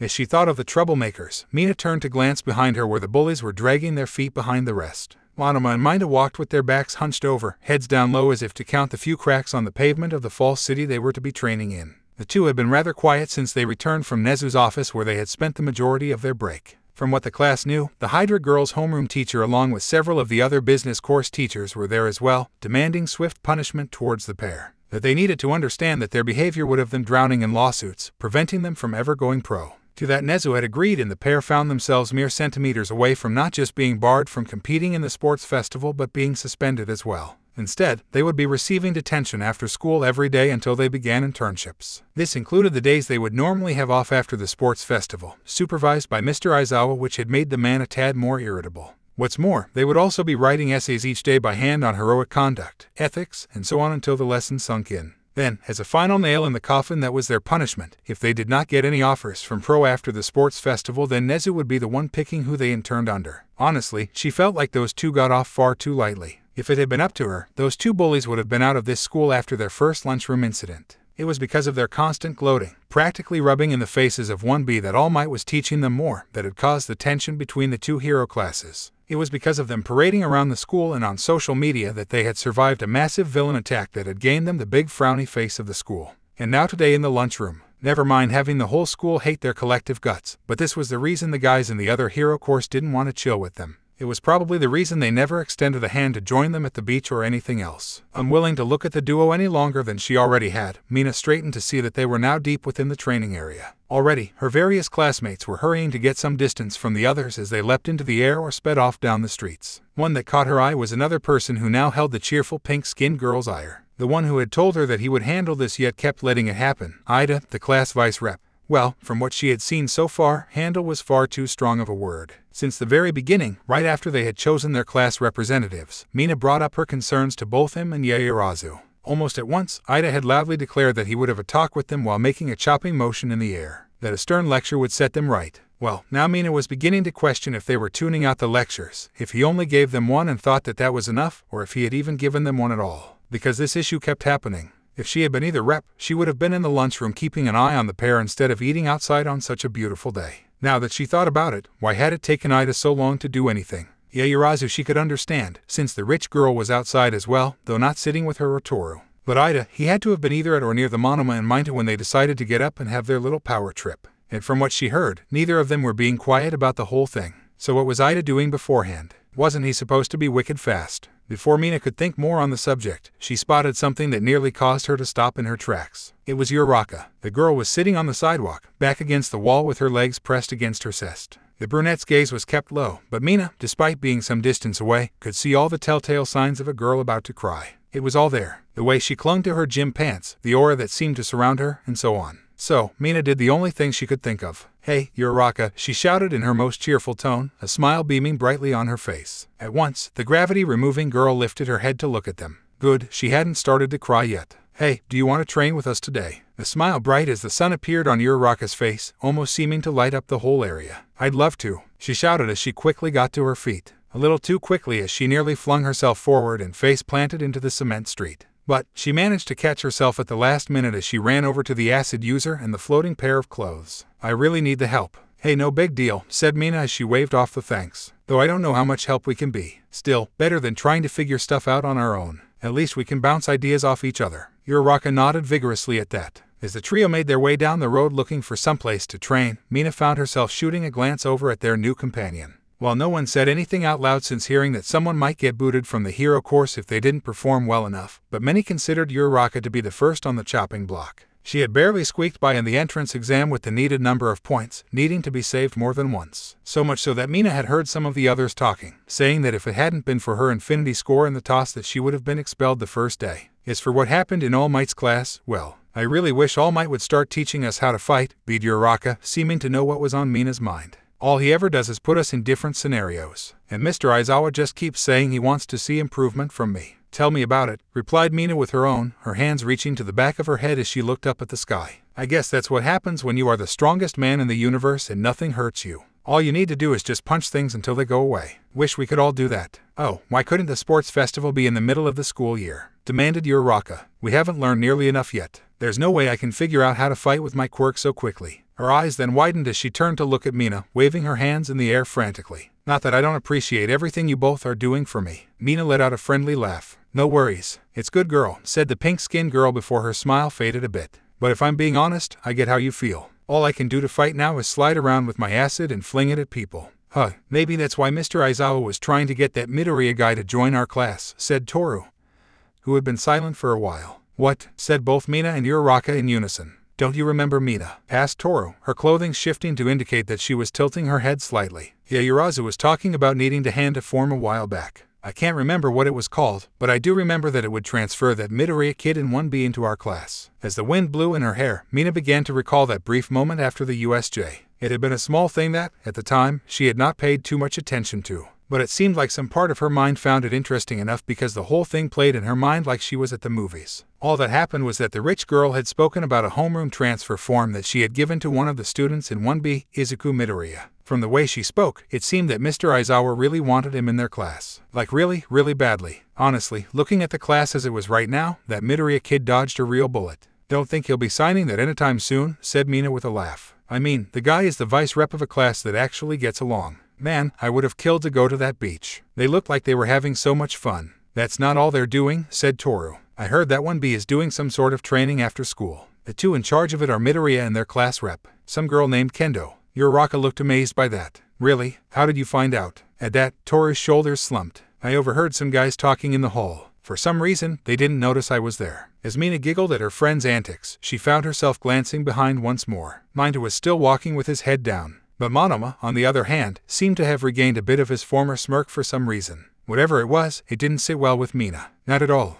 Do you think that if I ask nicely they'll let me join?" asked Uraraka. Mina bit her lower lip at that. Given what had happened in the lunchroom today, she didn't think that any of them would be lining up to offer a helping hand to Uraraka. Not that she blamed them. Still, well, I guess it wouldn't hurt to try, said Mina. The worst they can do is say no, right? At the very least, we can apologize to them for what happened and hopefully show them we're not all jerks. As Uraraka began to nod excitedly and Toru said she couldn't do it, Mina found herself starting to think, could she transfer to 1B? They seemed like a more chill group that got along. No, they got along great. So, maybe. HR, you all look stunning, declared All Might as 1B, now in their hero costumes, stood within the massive factory complex that was Training Ground Gamma. The place was massive, full of giant smokestacks that seemed to reach out to touch the sky, large metal pipes that snaked around the buildings like vines in a forest. The only vehicles on the vast empty streets being semi-trucks, and barrels that had the logo for toxic waste on it. As for the buildings, some of them looked like they were designed for oversized storage while others were vast factory complexes that spanned several blocks. One or two even looked like old-time factories. "Now then, about today's lesson," began All Might, his grin widening a bit as he spoke. "We are doing teams of heroes versus villains with indoor combat. This you have already done before. However, there will be a twist. The scenario will be this: a team of 3 villains have broken into a warehouse, planning to steal company secrets and sell them to the highest bidder. There is only one hero on patrol in this area who is unable to call for backup as a jammer is blocking any means of communication. For this exercise, the villain team wins if they are able to crack the safe and exit the building with the stolen information, or if they defeat the hero within 20 minutes. However, our brave hero wins if he or she is able to capture all the villains, find the jammer and disable it, or can hold off the villains until time runs out and a new patrol approaches." Izuku felt a tinge of excitement within him while a smile appeared on his face. Looking to his side, he could see that Pony was looking back at him with that same spark in her blue eyes. This sounded like it would be an actual challenge, something to push them above and beyond. And, judging by all the other muttering going on in the room, the rest of the class agreed. All, for the most part. "Wait, am I the only one here who thinks this is a bit of a lopsided exercise?" asked Bondo, throwing his arms out in a gesture of exasperation. "Just think about it. The villains have it easy. They already have things set up so you can't call for backup, more of them, and all they have to do is find the plans or whatever and they win. Doesn't this seem more advanced than what we should be dealing with?" "But it is what one had to deal with," said Izuku, gaining everyone's attention, including All Might's. "From what I read, the League of Villains came to the USJ with a plan. Not only did they ensure that the people inside the facility couldn't escape or call for help, but they also scattered the students into areas where the villains would have a numbers advantage. In a way, we're simulating that same situation but on a smaller scale." "Well, I guess I see your point, but," began Bondo, his words trailing off slightly as he noticed that All Might was approaching them. Then, much to everyone's surprise, the large man slammed a hand on Izuku's shoulder with enough force that it nearly toppled over the teen. "Young Midoriya is correct," said All Might with a loud, boisterous laugh. Then he looked at Bondo. "For a very long time now, the vast majority of villains we have fought have been solo actors or a group of untrained thugs using their quirks to do as they please. And while there are smarter villains out there, those who do their evil deeds in the shadows and away from prying eyes, they have been in the minority. Until now, that is. One of the things we learned from the USJ incident was that the forces of evil have been getting smarter, planning things out more in advance. Not to mention getting bolder. And while the League of Villains' planned end goal was a failure, they did leave behind the blueprints for others to utilize and improve upon. We may soon see villains placing jamming devices and working in larger groups in the near future, which is why we must train all of you to prepare for these types of events. For when that day comes along when you yourself are a pro, alone and outnumbered while being unable to call for your sidekicks." Class 1B nodded at this, nearly in unison. While there was little to no doubt in their minds that the man before them put all this together at the last minute, especially given how he left the classroom, none of them could deny that they were learning something valuable. That he was preparing them for something that they would more than likely face in the future. In truth, this was the sort of thing they had expected him to teach them from day one. So, for now, they wouldn't give him too hard of a time. Then, as All Might turned, Izuku spoke up. "All Might, sir," he began with a slightly nervous tremble in his voice. This caused the pro-hero to pause in his step, turning his head to look at him. "I was just thinking, well, we've been working with some other classes. People who are hoping to get into the hero course after the sports festival. So, maybe we could see if they wanted to join us and there's not enough time." All Might's words were barked out, nearly shouting while his face seemed to harden slightly. This caused not only Izuku to jump at the tone, but also the rest of the class. Kendo then stepped forward.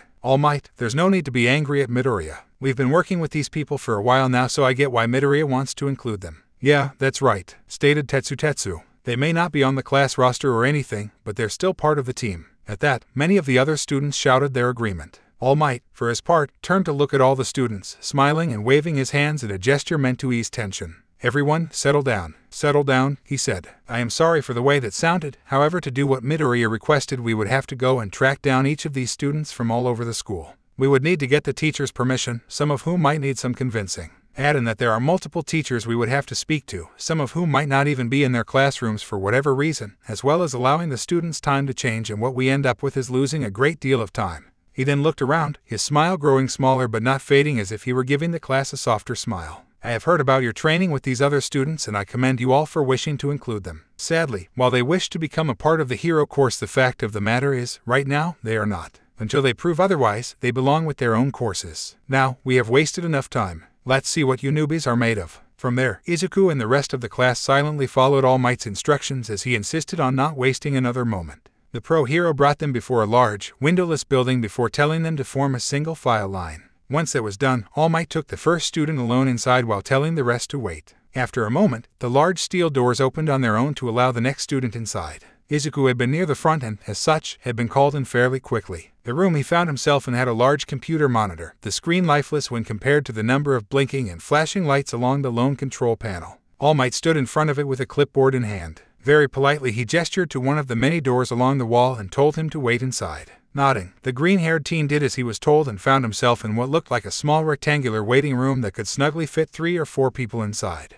The room was nearly completely bare, with nothing but a metal bench to sit on and a screen built into the wall. Something else Izuku noted was the sliding, mechanical door opposite of where he had come in from. Once he closed the door behind him, Izuku heard a familiar click from behind. Turning, he quickly tested the door and found out that it was locked. For a moment, the teen wondered if he should break himself out but thought better of the idea. Instead, Izuku pressed an ear to the door to see what he could hear. Nothing but silence awaited him. Furious, the bone user then tried a trick his sensei taught him back home, focusing on his sense of touch to see if he could feel any vibrations on the floor. Again, there was nothing. It was like Izuku was completely cut off from the rest of the world in his own little pocket dimension. Guess All Might wants to keep the groups a surprise, muttered Izuku as he moved to sit on the bench, a hand going to his chin as he began to analyze the situation. This is going to help the villain team even more as they will probably be placed in the same room together, giving them more time to make plans and assign roles. Makes sense given the scenario that All Might presented. But, am I going to be a hero or a villain? I guess I'll just have to wait and see if the door opens again. Or maybe that sliding door will open and lead me into another room where my other classmates are. Or not. And so, Izuku began working his brain to the maximum while his muttering filled the room.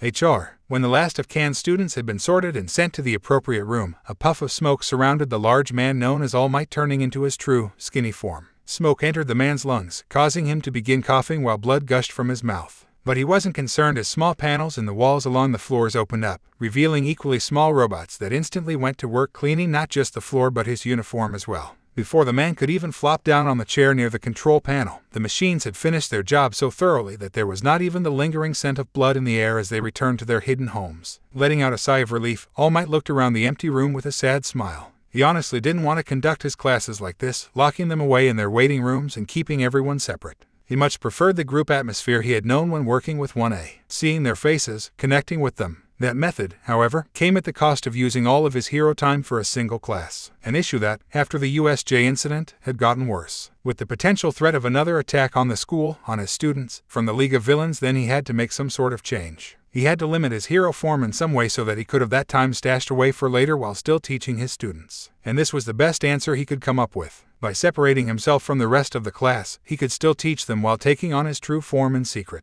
Meaning if there was an emergency later on in the day, he wouldn't have to worry so much about his time limit. So far, it was working well as he had only eaten up 15 minutes of his heroic form for the day. This method also allowed him some other benefits. Turning in his chair, All Might pressed a key on the control panel. Instantly a small window opened up on the screen before him, showing one of the waiting rooms. And it was Izuku Midoriya, sitting there and mumbling to himself without knowing that he was being watched right now. While the pro could barely make out anything in the word salad the boy was dishing out, he figured that the kid had realized by this point that he would be one of the lone heroes in this exercise. What the boy most certainly didn't know was that All Might had done this on purpose. He wanted to see how the lad would react in this situation, how he would behave as a hero when the chips were down. To ensure this, All Might had gone over 1B's class roster. There he read over all of the students' quirks so that he could assemble a team that would give his potential successor a hard time. After pressing another key, the image of one of the other rooms appeared on the monitor showing the 3 villains Midoriya would be facing. Sadly, they were a little cramped due to Tetsu's bulk. All Might had chosen him due to his above-average strength, his ability to harden his body to an insane level, and the fact that he was a bit closer to Midoriya than some of the other men in the class. Hopefully he would use what he knew about the bone user to his team's advantage. The second was another closer range fighter, young Kamakiri. As the other blade user of the class, he could hopefully compete with young Midoriya's own blades. Then, finally, there was young Rin. With that young man's scales, he could cover the long-range attack position of this party. Not bad for a last-minute plan, if I do say so myself, said All Might with a chuckle. In truth, he had really planned to just give the class the same exercise as he did for 1A's first exercise. Only it would have been in training ground Gamma as well as a little meddling on his part, ensuring that Kamakiri and Rin were placed on a team together and that they went after whatever team Midoriya was on. But that plan crashed and burned right as it was leaving the runway when he heard Kendo's remarks. The class already had a low opinion on him and repeating the same lesson wouldn't help much. Thankfully, the exercise the third years had done earlier that day hadn't been cleaned up so he was able to borrow it. God, he would need to ask Ken about what he had taught these kids.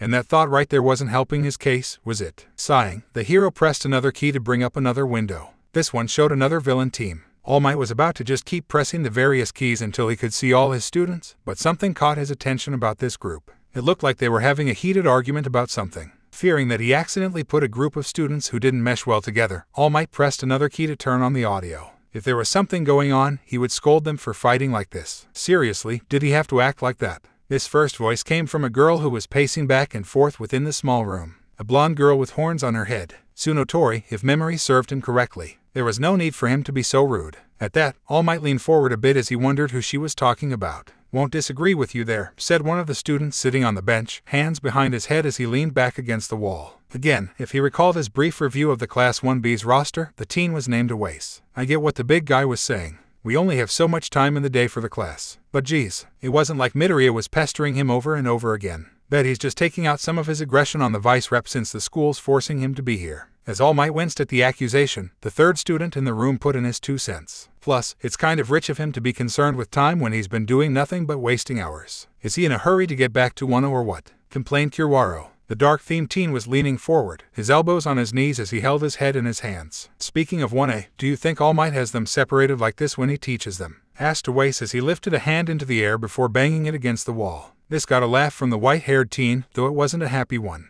No, this laugh was filled to the brim with dry mirth that sent shivers down All Might's spine. Somehow I doubt it, replied Kiwaro. Bet he thinks we're not worthy enough to be in his presence. Groaning, All Might placed his head into his hands while recalling what Ken had told him about how much work he would have to put into this if he ever wanted to regain their trust. And it looked like it was going to be a long, hard road. HR. Izuku's footsteps echoed around him as he walked down the long metal hallway. Just moments ago, a door other than the one he had used to enter the small waiting room had opened while All Might told him through the speakers that the villain team was in position. A wave of nervous excitement filled him, growing stronger as he approached the light at the end of the tunnel. As he approached the threshold, Midoriya spotted a metal table containing a few items. On one side of the table were several neat little rows of earpieces for when All Might wanted to talk to them directly. All it took was a quick look from the teen to realize that they were for all 20 students, with some already randomly taken. On the other side of the table were the rows of capture tape. All Izuku had to do was wrap this around any part of the opposing team and they would be considered captured. Fairly standard stuff for this sort of test.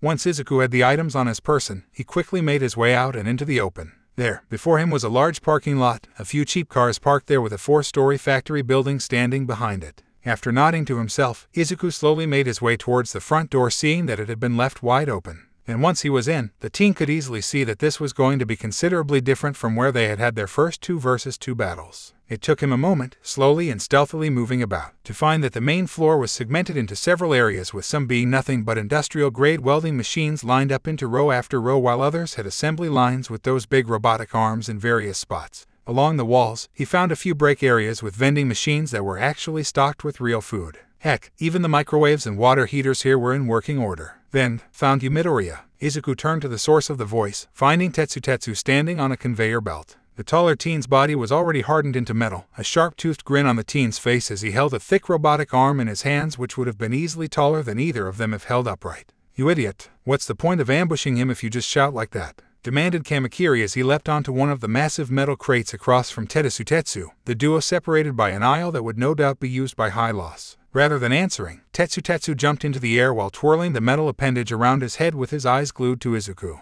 The green-haired bone user spotted what was to happen a mile away, 4 curved bones erupting on both of his forearms as he sidestepped and turned away from the attack which cracked the thick cement coating the ground. As dust began to rise in the air, Izuku placed a foot on the metal arm but could do nothing more as Kamakiri landed behind him. Cursing slightly under his breath, Izuku turned while raising his arm to block one of the blades coming out of the mantis-like teen's arm. In that moment, Izuku could see the frustration in his classmate's face as his blade could not cut through Izuku's bones. "Damn copycat," cursed Kamakiri before leaping back. Half a breath later, Izuku did a backflip in the air to avoid another swing of Tetsu's makeshift weapon. But, while in the air, Kamakiri began leaping from spot to spot all around them to gain momentum before appearing right in front of Izuku. This time, multiple blades appeared from both of the teen's arms before launching into a flurry of attacks. Metal clashed against bone as both teens' arms became a blurry mess as falling to the ground seemed to occur in slow motion. But not so much for Tetsu whose fists joined in on the clash, striking Midoriya on the side with enough force that the green-haired teen managed to slam so hard against one of the massive machines that he made a dent. Falling to the ground, Izuku found the taste of blood in his mouth as a shadow fell over him. "Sorry Midoriya," said Tetsu, his makeshift weapon having been discarded for the capture tape. "Nothing personal, man, but it looks like all that team training we did really paid off. Huh, sucks to be you, said Kamakiri with a smirk. True, you both have gotten better, admitted Izuku as he reached out, seeming to grab nothing but air. Looks like I'd better up my game. With that, Izuku flung his arm at the two, sending a cloud of dirt mixed with millions of tiny bone fragments no larger than a grain of sand from his palm. Both of the villains quickly shut their eyes on reflex, even Tetsu despite his yellow visor. And, when they opened them, Izuku Midoriya was gone. HR. With a hand on his chin, All Might watched as Tetsu placed a few fingers onto his own intercom. Hey, Rin, we lost track of Midoriya. As Tetsu spoke, the gaunt man's eyes shifted to another window on the screen showing the teen in question. There sat young Rin, sitting within the factory's security office searching through the camera feeds looking for their opponent. As the older hero watched all this, he let out a hum, his other hand scribbling down some notes in a notebook. He had to admit that when he had put them together, All Might had not expected them to think of a plan like this. It was a pretty good idea to make use of the building's own security in order to aid them in their villainy while the two best close-range fighters took out the hero. However, All Might had to be fair and point out their mistakes. They had clearly taken advantage of the fact that they knew a hero was coming, having already set themselves up on the ground floor and ready to deal with the trouble instead of focusing on their own objective. It would have been smarter to have Kamakiri deal with getting the goods first while young Rin assisted young Tetsu with the security cameras. That way, if things were looking dire or the situation was over their heads, they could call in young Kamakiri to help. Doesn't look good for Midoriya. All Might's gaze shifted to one of the other windows on screen when he heard Oase's voice. Inside the waiting room, as well as all of the others, all of his students for this lesson were watching the same thing All Might was witnessing on their wall monitors. This way, they could see their classmates' performance and give their own feedback. All Might found himself nodding in agreement at the teen's statement. Not only did this group have a well-thought-out plan, but the way they attacked never gave the young Midoriya an inch. They worked almost in perfect unison that, had All Might been a lesser hero, those 2 first years would have overwhelmed him. Yet, what surprised him was the look on the sole girl of the group. The horned girl just sat there, elbows on her knees and her head resting in her hands as she watched everything with a small smile on her face. According to the rumor mill, that girl was supposed to be a dear friend of young Midoriya's, perhaps even a girlfriend. Despite that, she didn't seem bothered at all that young Midoriya was being thrown around like a rag doll in there. And her face, he could have sworn he had seen it before. Yes, he had. It was back when Nana had shown him a movie he had never seen before. Some old-time American movie about a man who wore a suit of high-level technology to right the wrongs of his past.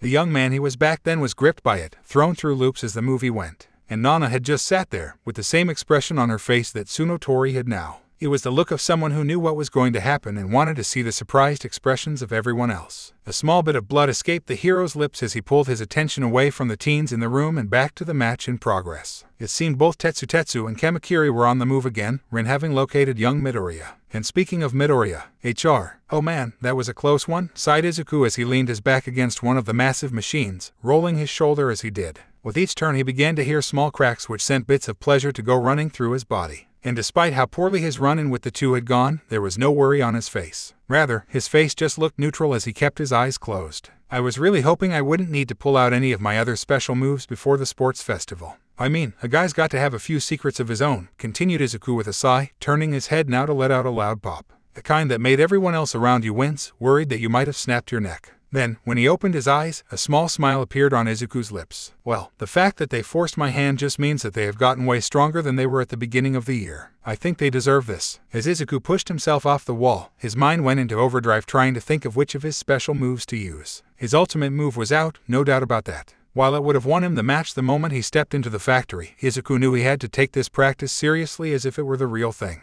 Even if the plant was empty of civilians, there were still people here that, if he wasn't careful, he might end up killing by accident. On top of that, without a doubt he would end up destroying the building while also the surrounding area. Sure, the insurance agencies would have to shell out the money to fix everything, but that wasn't what Izuku was worried about. It was the workers. There was no telling how long it would take to fix this building, replace all the machines, and get everything up and running again. No doubt many of the workers would be laid off until that happened. So it would be better not to use something that powerful. Plus, using that move came at a high cost. Izuku heard the thundering of footsteps before Tetsu appeared in his vision, the metal-skinned teen racing towards him in the main aisle with a sharp-toothed grin on his face. Thinking quickly, Izuku braced himself while pulling back his arm as if ready to deliver a powerful punch. As Tetsu drew closer, Kamakiri seemed to appear out of nowhere as he leapt up from behind his villainous partner. As gravity pulled the mantis teen back to earth, Kamakiri twisted in the air so that he would be facing Izuku's back with long blades coming out of the teen's forearms, each one running from the teen's wrist to his elbow, ready to cleave into the teen's skin.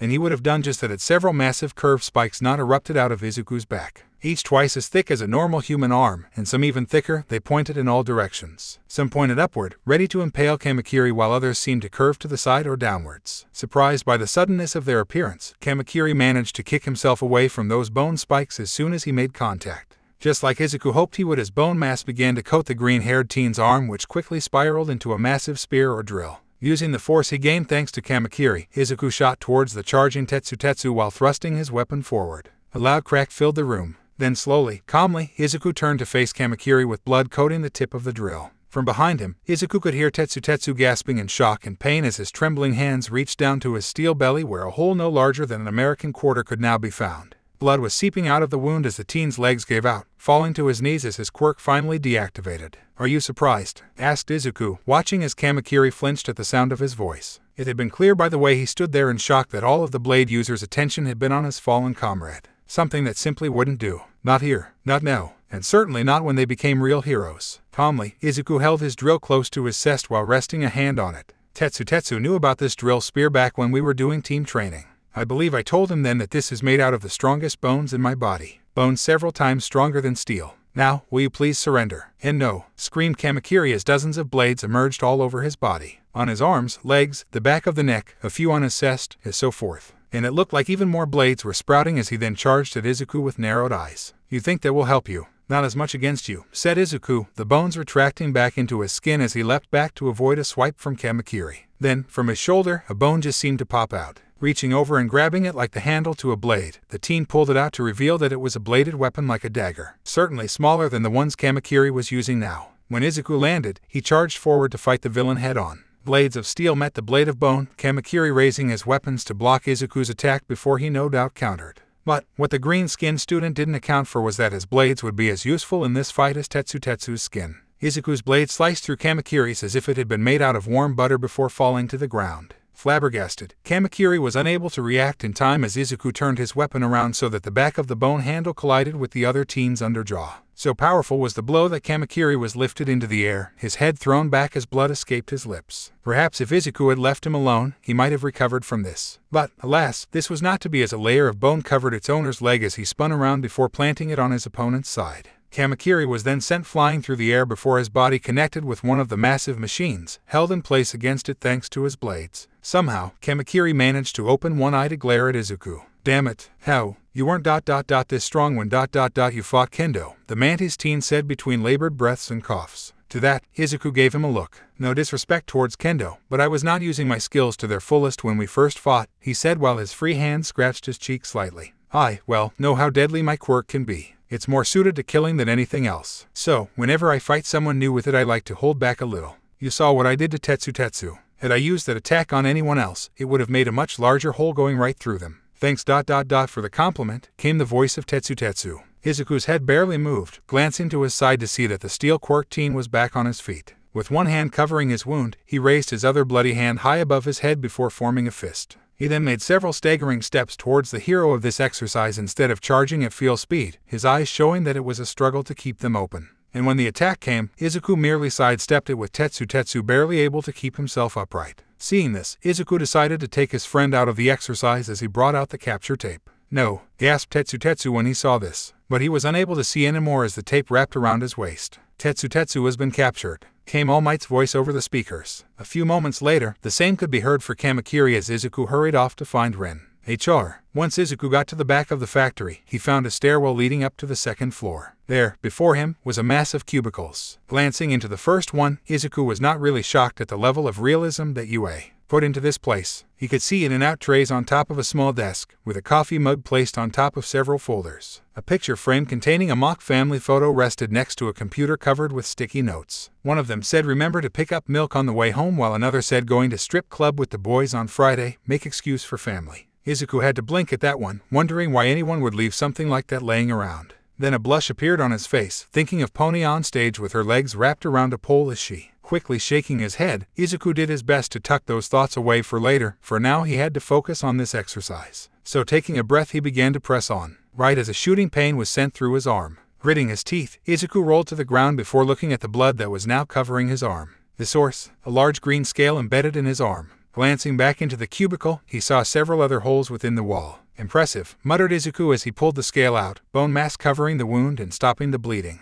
But before he could do anything else, Rin appeared directly across from him with both arms raised. Seeing the danger before him, Izuku leapt away and rolled into the cubicle just as a shower of scales impaled the ground where he once was. But he didn't stay there long, leaping out of the slightly confined area as Rin continued his onslaught. For the next several minutes, Izuku zigged and zagged through the office as he avoided the scale barrage. Everything left in his wake was quickly shredded by his classmates' seemingly unending attack. Cubicles were destroyed, computers exploded, and not even the coffee machine was spared from the Chinese teen's attack. And all the while, Izuku got closer. He kept on the move, changing up his patterns with him sometimes even leaping backwards and over the scale assault. Eventually, he finally got in close. Rin, clearly knowing what was about to happen, raised his scale-covered arms hoping it would protect him from the bone blade in Izuku's hand. That attack never came as Izuku instead spun on his heel to send his other foot crashing into Rin's side. Rin coughed loudly, stumbling to his side but remained standing while lowering his fists. He then charged at the green-haired teen only for Izuku to spin around the attack, his footwork knocking Rin off balance as the end of the bone blade crashed into the middle of Rin's back. A loud cry of the scale user echoed through the room followed by a thump.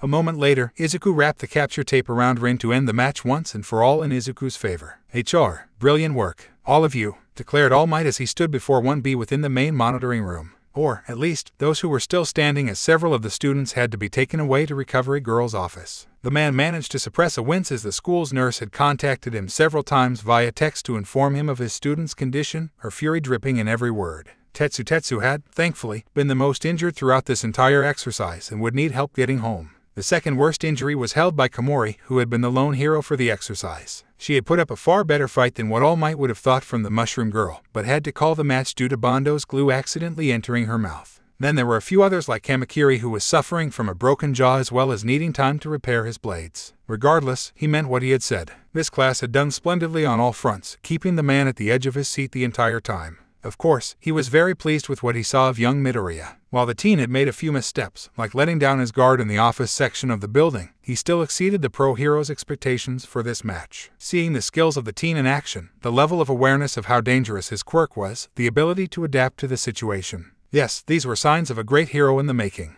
Glancing over at said teen, the pro hero was a little surprised to see that young Midoriya wasn't giving him his full attention. Rather, the young man was only half looking at him at this moment, his majority of his attention being on the young blonde girl whose hand he was currently holding.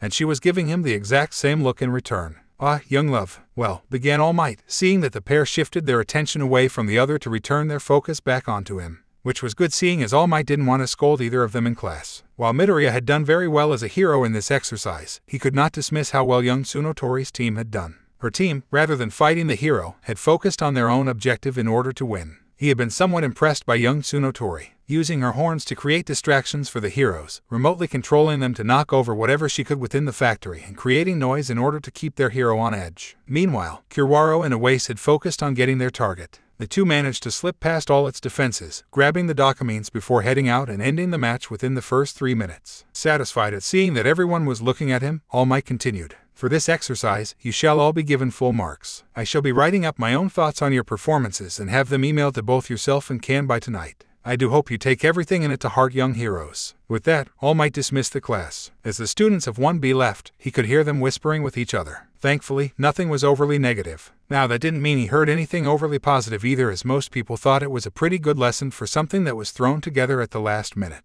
They had their issues with how he taught them, but seemed happy enough with the end results nonetheless. Perhaps, in time, he could undo the damage he had caused while gaining their trust back. But for now this would be as good a start as any. At the very least, he hadn't made anything worse. Once the last student was out of the room, All Might instantly locked the door requiring a teacher's ID to open it, before he deflated back into his more slender form. With him now swimming in his suit, Yagi reached into his pocket to pull out his phone. Smiling a little to himself, he went to his contacts and called up his old sidekick. "All Might, this is a surprise," came the voice of Sir Night-Eye on the other end, the shuffling of papers being carried over the phone. "A pleasure to hear from you so soon. Has Tagata changed his mind?" That caused All Might's smile to slip slightly, yet not fade entirely. "No, he hasn't," said All Might before continuing quickly. "I just wanted to let you know that I am looking into possible alternatives. And I think I might have found a good one. A first-year student by the name of Izuku Midoriya." "Really? A first-year student is better suited for One for All than Tagata?" demanded Night-Eye, All Might imagining a deep frown on the man's face as he spoke. One that he nearly mirrored perfectly while glancing at the screen of his smartphone as the man at the other end continued to talk. All Might, this is ridiculous. You agreed with me that Mirio is the perfect person to take your place as the symbol of peace. I did, agreed All Might, doing his best to keep this conversation civil. The last thing he wanted was to ruin his friendship with his former sidekick once again. Then, if you agree with me, then why aren't we keeping him as our focus? Asked Night-Eye, slight irritation in his voice. All for one. The chances of that man still being alive are higher now than they have ever been before. Tagada is ready to accept your quirk, has the skills and training to get out there today. Instead of looking at a bunch of rookies, our focus should be on convincing Mirio that this is the right course of action to take. And if he still refuses, force him to take it. Trick him, demanded All Might, his own irritation on the matter slipping in due to Night-Eye's rant. Thankfully, Yagi managed to calm himself down as he took a deep breath, before continuing. Listen, young Tagada is a fine lad with a bright future ahead of him, whether he accepts one for all or not. He even told us that, if we couldn't find anyone else to inherit this torch, he would accept it. If there ever comes a time when I should speak to him again about one for all, I would like to say with complete honesty that I had looked around and found none more worthy than him. We owe him that much.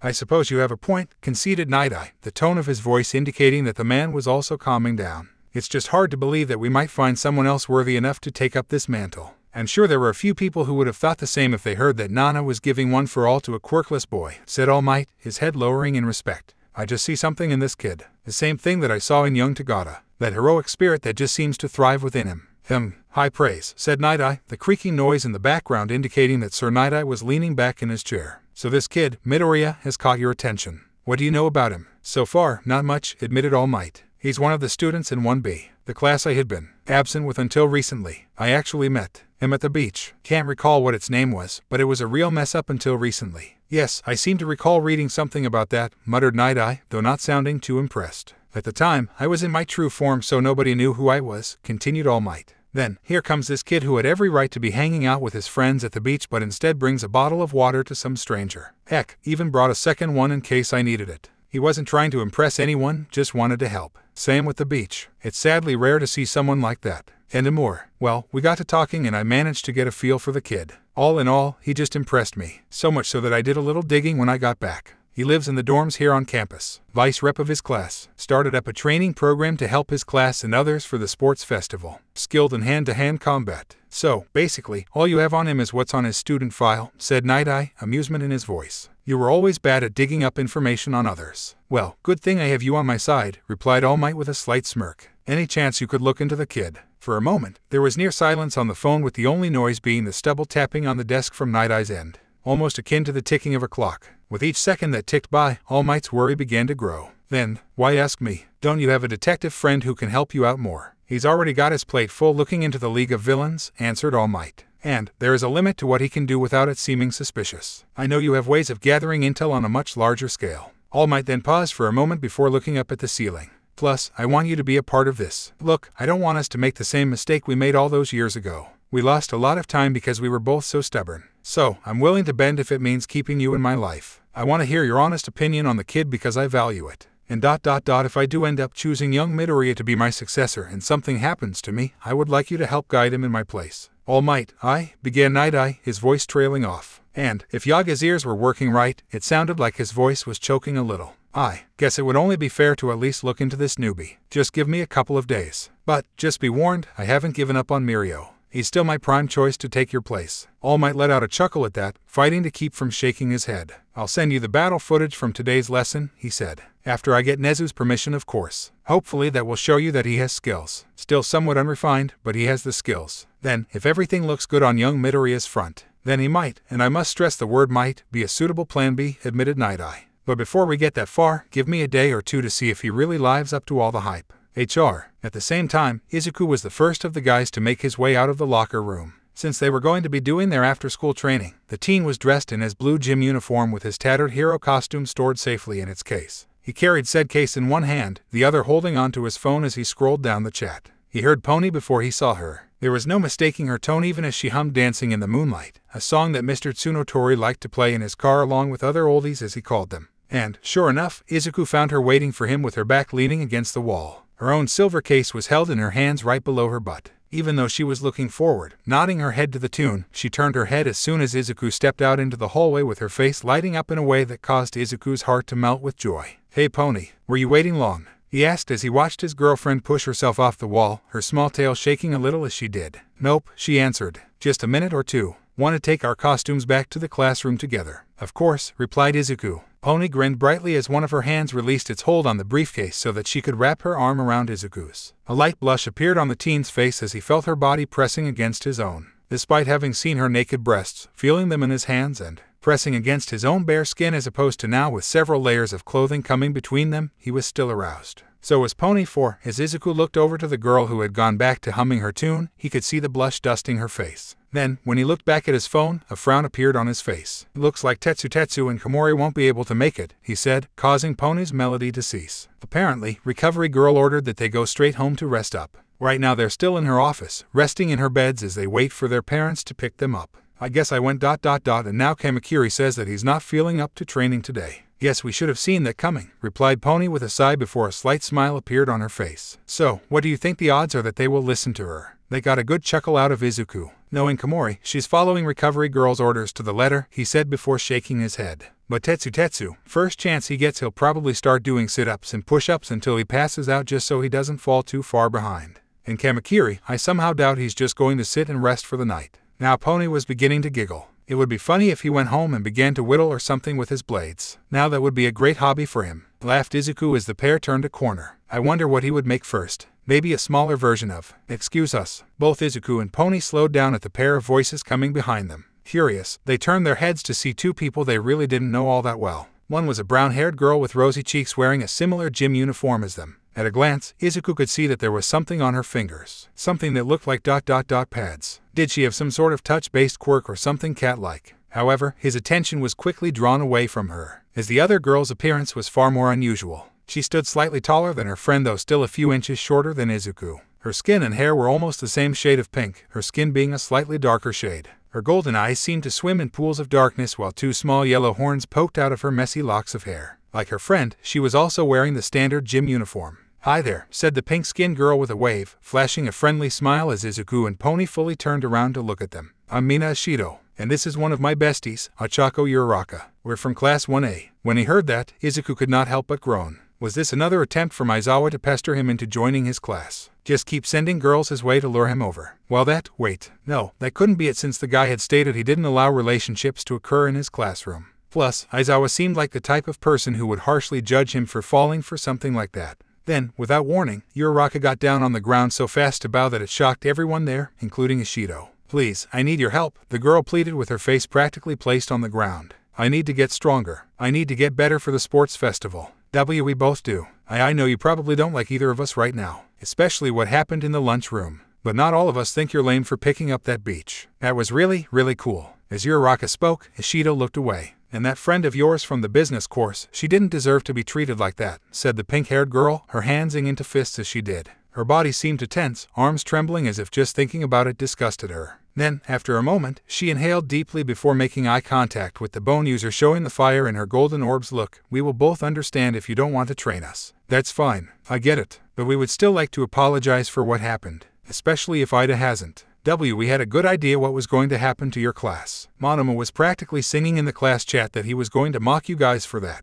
But despite that, I wasn't there. I'm not going to make any excuses for myself. And I swear up and down that I had no idea that Mineta was going to do that to that girl. She deserves her own apology." Izuku remained silent for a moment, looking the girl in the eyes as she spoke. She kept her gaze glued to his own, never once looking away. She was being honest, he could tell. "All right then," said Izuku, nodding at Pony. She got the implied request, releasing her hold on his arm as he set down the briefcase holding his hero uniform. Once it was on the ground, Izuku moved to the middle of the large hallway before looking at Uraraka. "Okay, first, I'd like to see what you can do. A simple charge should be good enough." "Really?" asked the brown-haired girl excitedly, jumping onto her feet with a sparkle in her eyes. "Are you sure this is going to be okay? I wouldn't want any of us to get in trouble. As long as we don't use our quirks or strike the other too hard, it should be okay," said Izuku. That seemed to be enough for Uraraka as she spread her legs while holding her arms up at about waist level. This was met with Izuku placing his arms behind his back, as if to say that he wouldn't be needing them for this. Then Uraraka discharged. Her arms held out, looking like she was trying to reach him with an open palm strike right to the gut. No, wait, her hands were too high. Necessed. Well, in any case, it didn't matter to Izuku. Spinning on his heel, he delivered a powerful leg sweep that the girl never saw coming, causing her to fall backwards. His arms then shot out like twin vipers, one of them grabbing hold of her jacket to keep her from falling and hitting the ground, her body jerking from the sudden stop.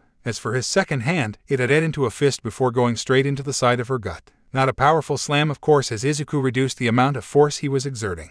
But there was just enough for the girl to feel it was there, knowing how badly he could have hurt her had he so desired. "There was," began Izuku, his voice trailing off as he helped Uraraka stand. Thankfully, he didn't finish that sentence because he knew it would seriously hurt her feelings. "It's okay. I know I suck," admitted Uraraka as she looked away. "I've never really been in a fight before and no one in my class will help teach me. Well, other than today with Ishido. She was the first one to actually try and help me." "What?" shouted Pony, stomping a hoof on the ground. "Why isn't anyone helping? Don't they know you get stronger when you all work together? That's the best way." "And what about Aizawa?" added Izuku, a frown appearing on his face. "He told me he wanted me in his class because he could teach me skills that no one else here could. Why isn't he offering that to you?" As he said this, Pony nodded her head so much that her long blonde hair was flying all over the place in waves. "I don't know," said a clearly confused Uraraka. "He's never really made the offer or even suggested that he would help. Maybe it's because of the injuries he got at the USJ." That caused Izuku to frown a bit more. Somehow, he doubted that the bandaged man would have trouble teaching this girl or any of the other students in his class. He had, after all, seen him moving around just fine earlier today, as well as seeing his skills with that scarf.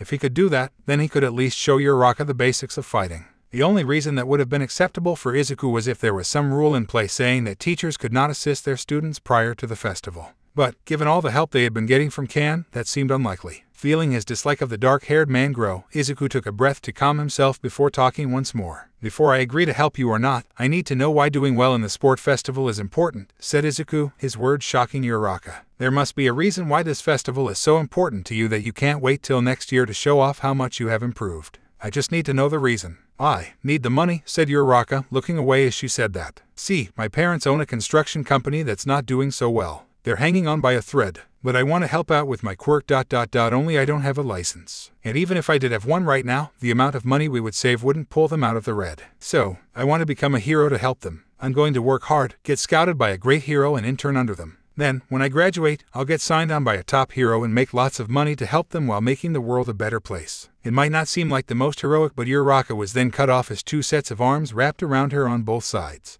On one side was Ishido while on the other was Pony, both of them having comically large amounts of tears running down their faces. "You don't say anymore," wailed Ishido. "That's too pure." "Ah, really?" asked Uraraka in a dumbfounded voice, as if she had expected them to scorn her for some reason. "Of course," cried Pony. "It's only right to want to give your all for the people you love. You don't ever want to let them down. Helping your family is still helping others," said Izuku, adding in his own 2 cents as he placed a hand on the girl's shoulder. "There's nothing wrong with wanting to give your parents a better life. Plus, you'd be doing that by rescuing and saving others. I'd say that is something all heroes should strive to do." Now Uraraka looked like she was about to cry tears of joy along with the other 2 girls as Izuku pulled away. "Now, between me and Pony, I'm sure neither of us has any issues with having you train with us," said Izuku. "But, we're not the only people you have to convince. If the rest of the training class has a problem, then there's nothing we can do. But, if they do turn you away, then perhaps we can meet up later for some one-on-one training." "Really?" asked Uraraka and Ishido at once, clear excitement in their eyes. Excitement that Izuku had to quell as he raised his hand.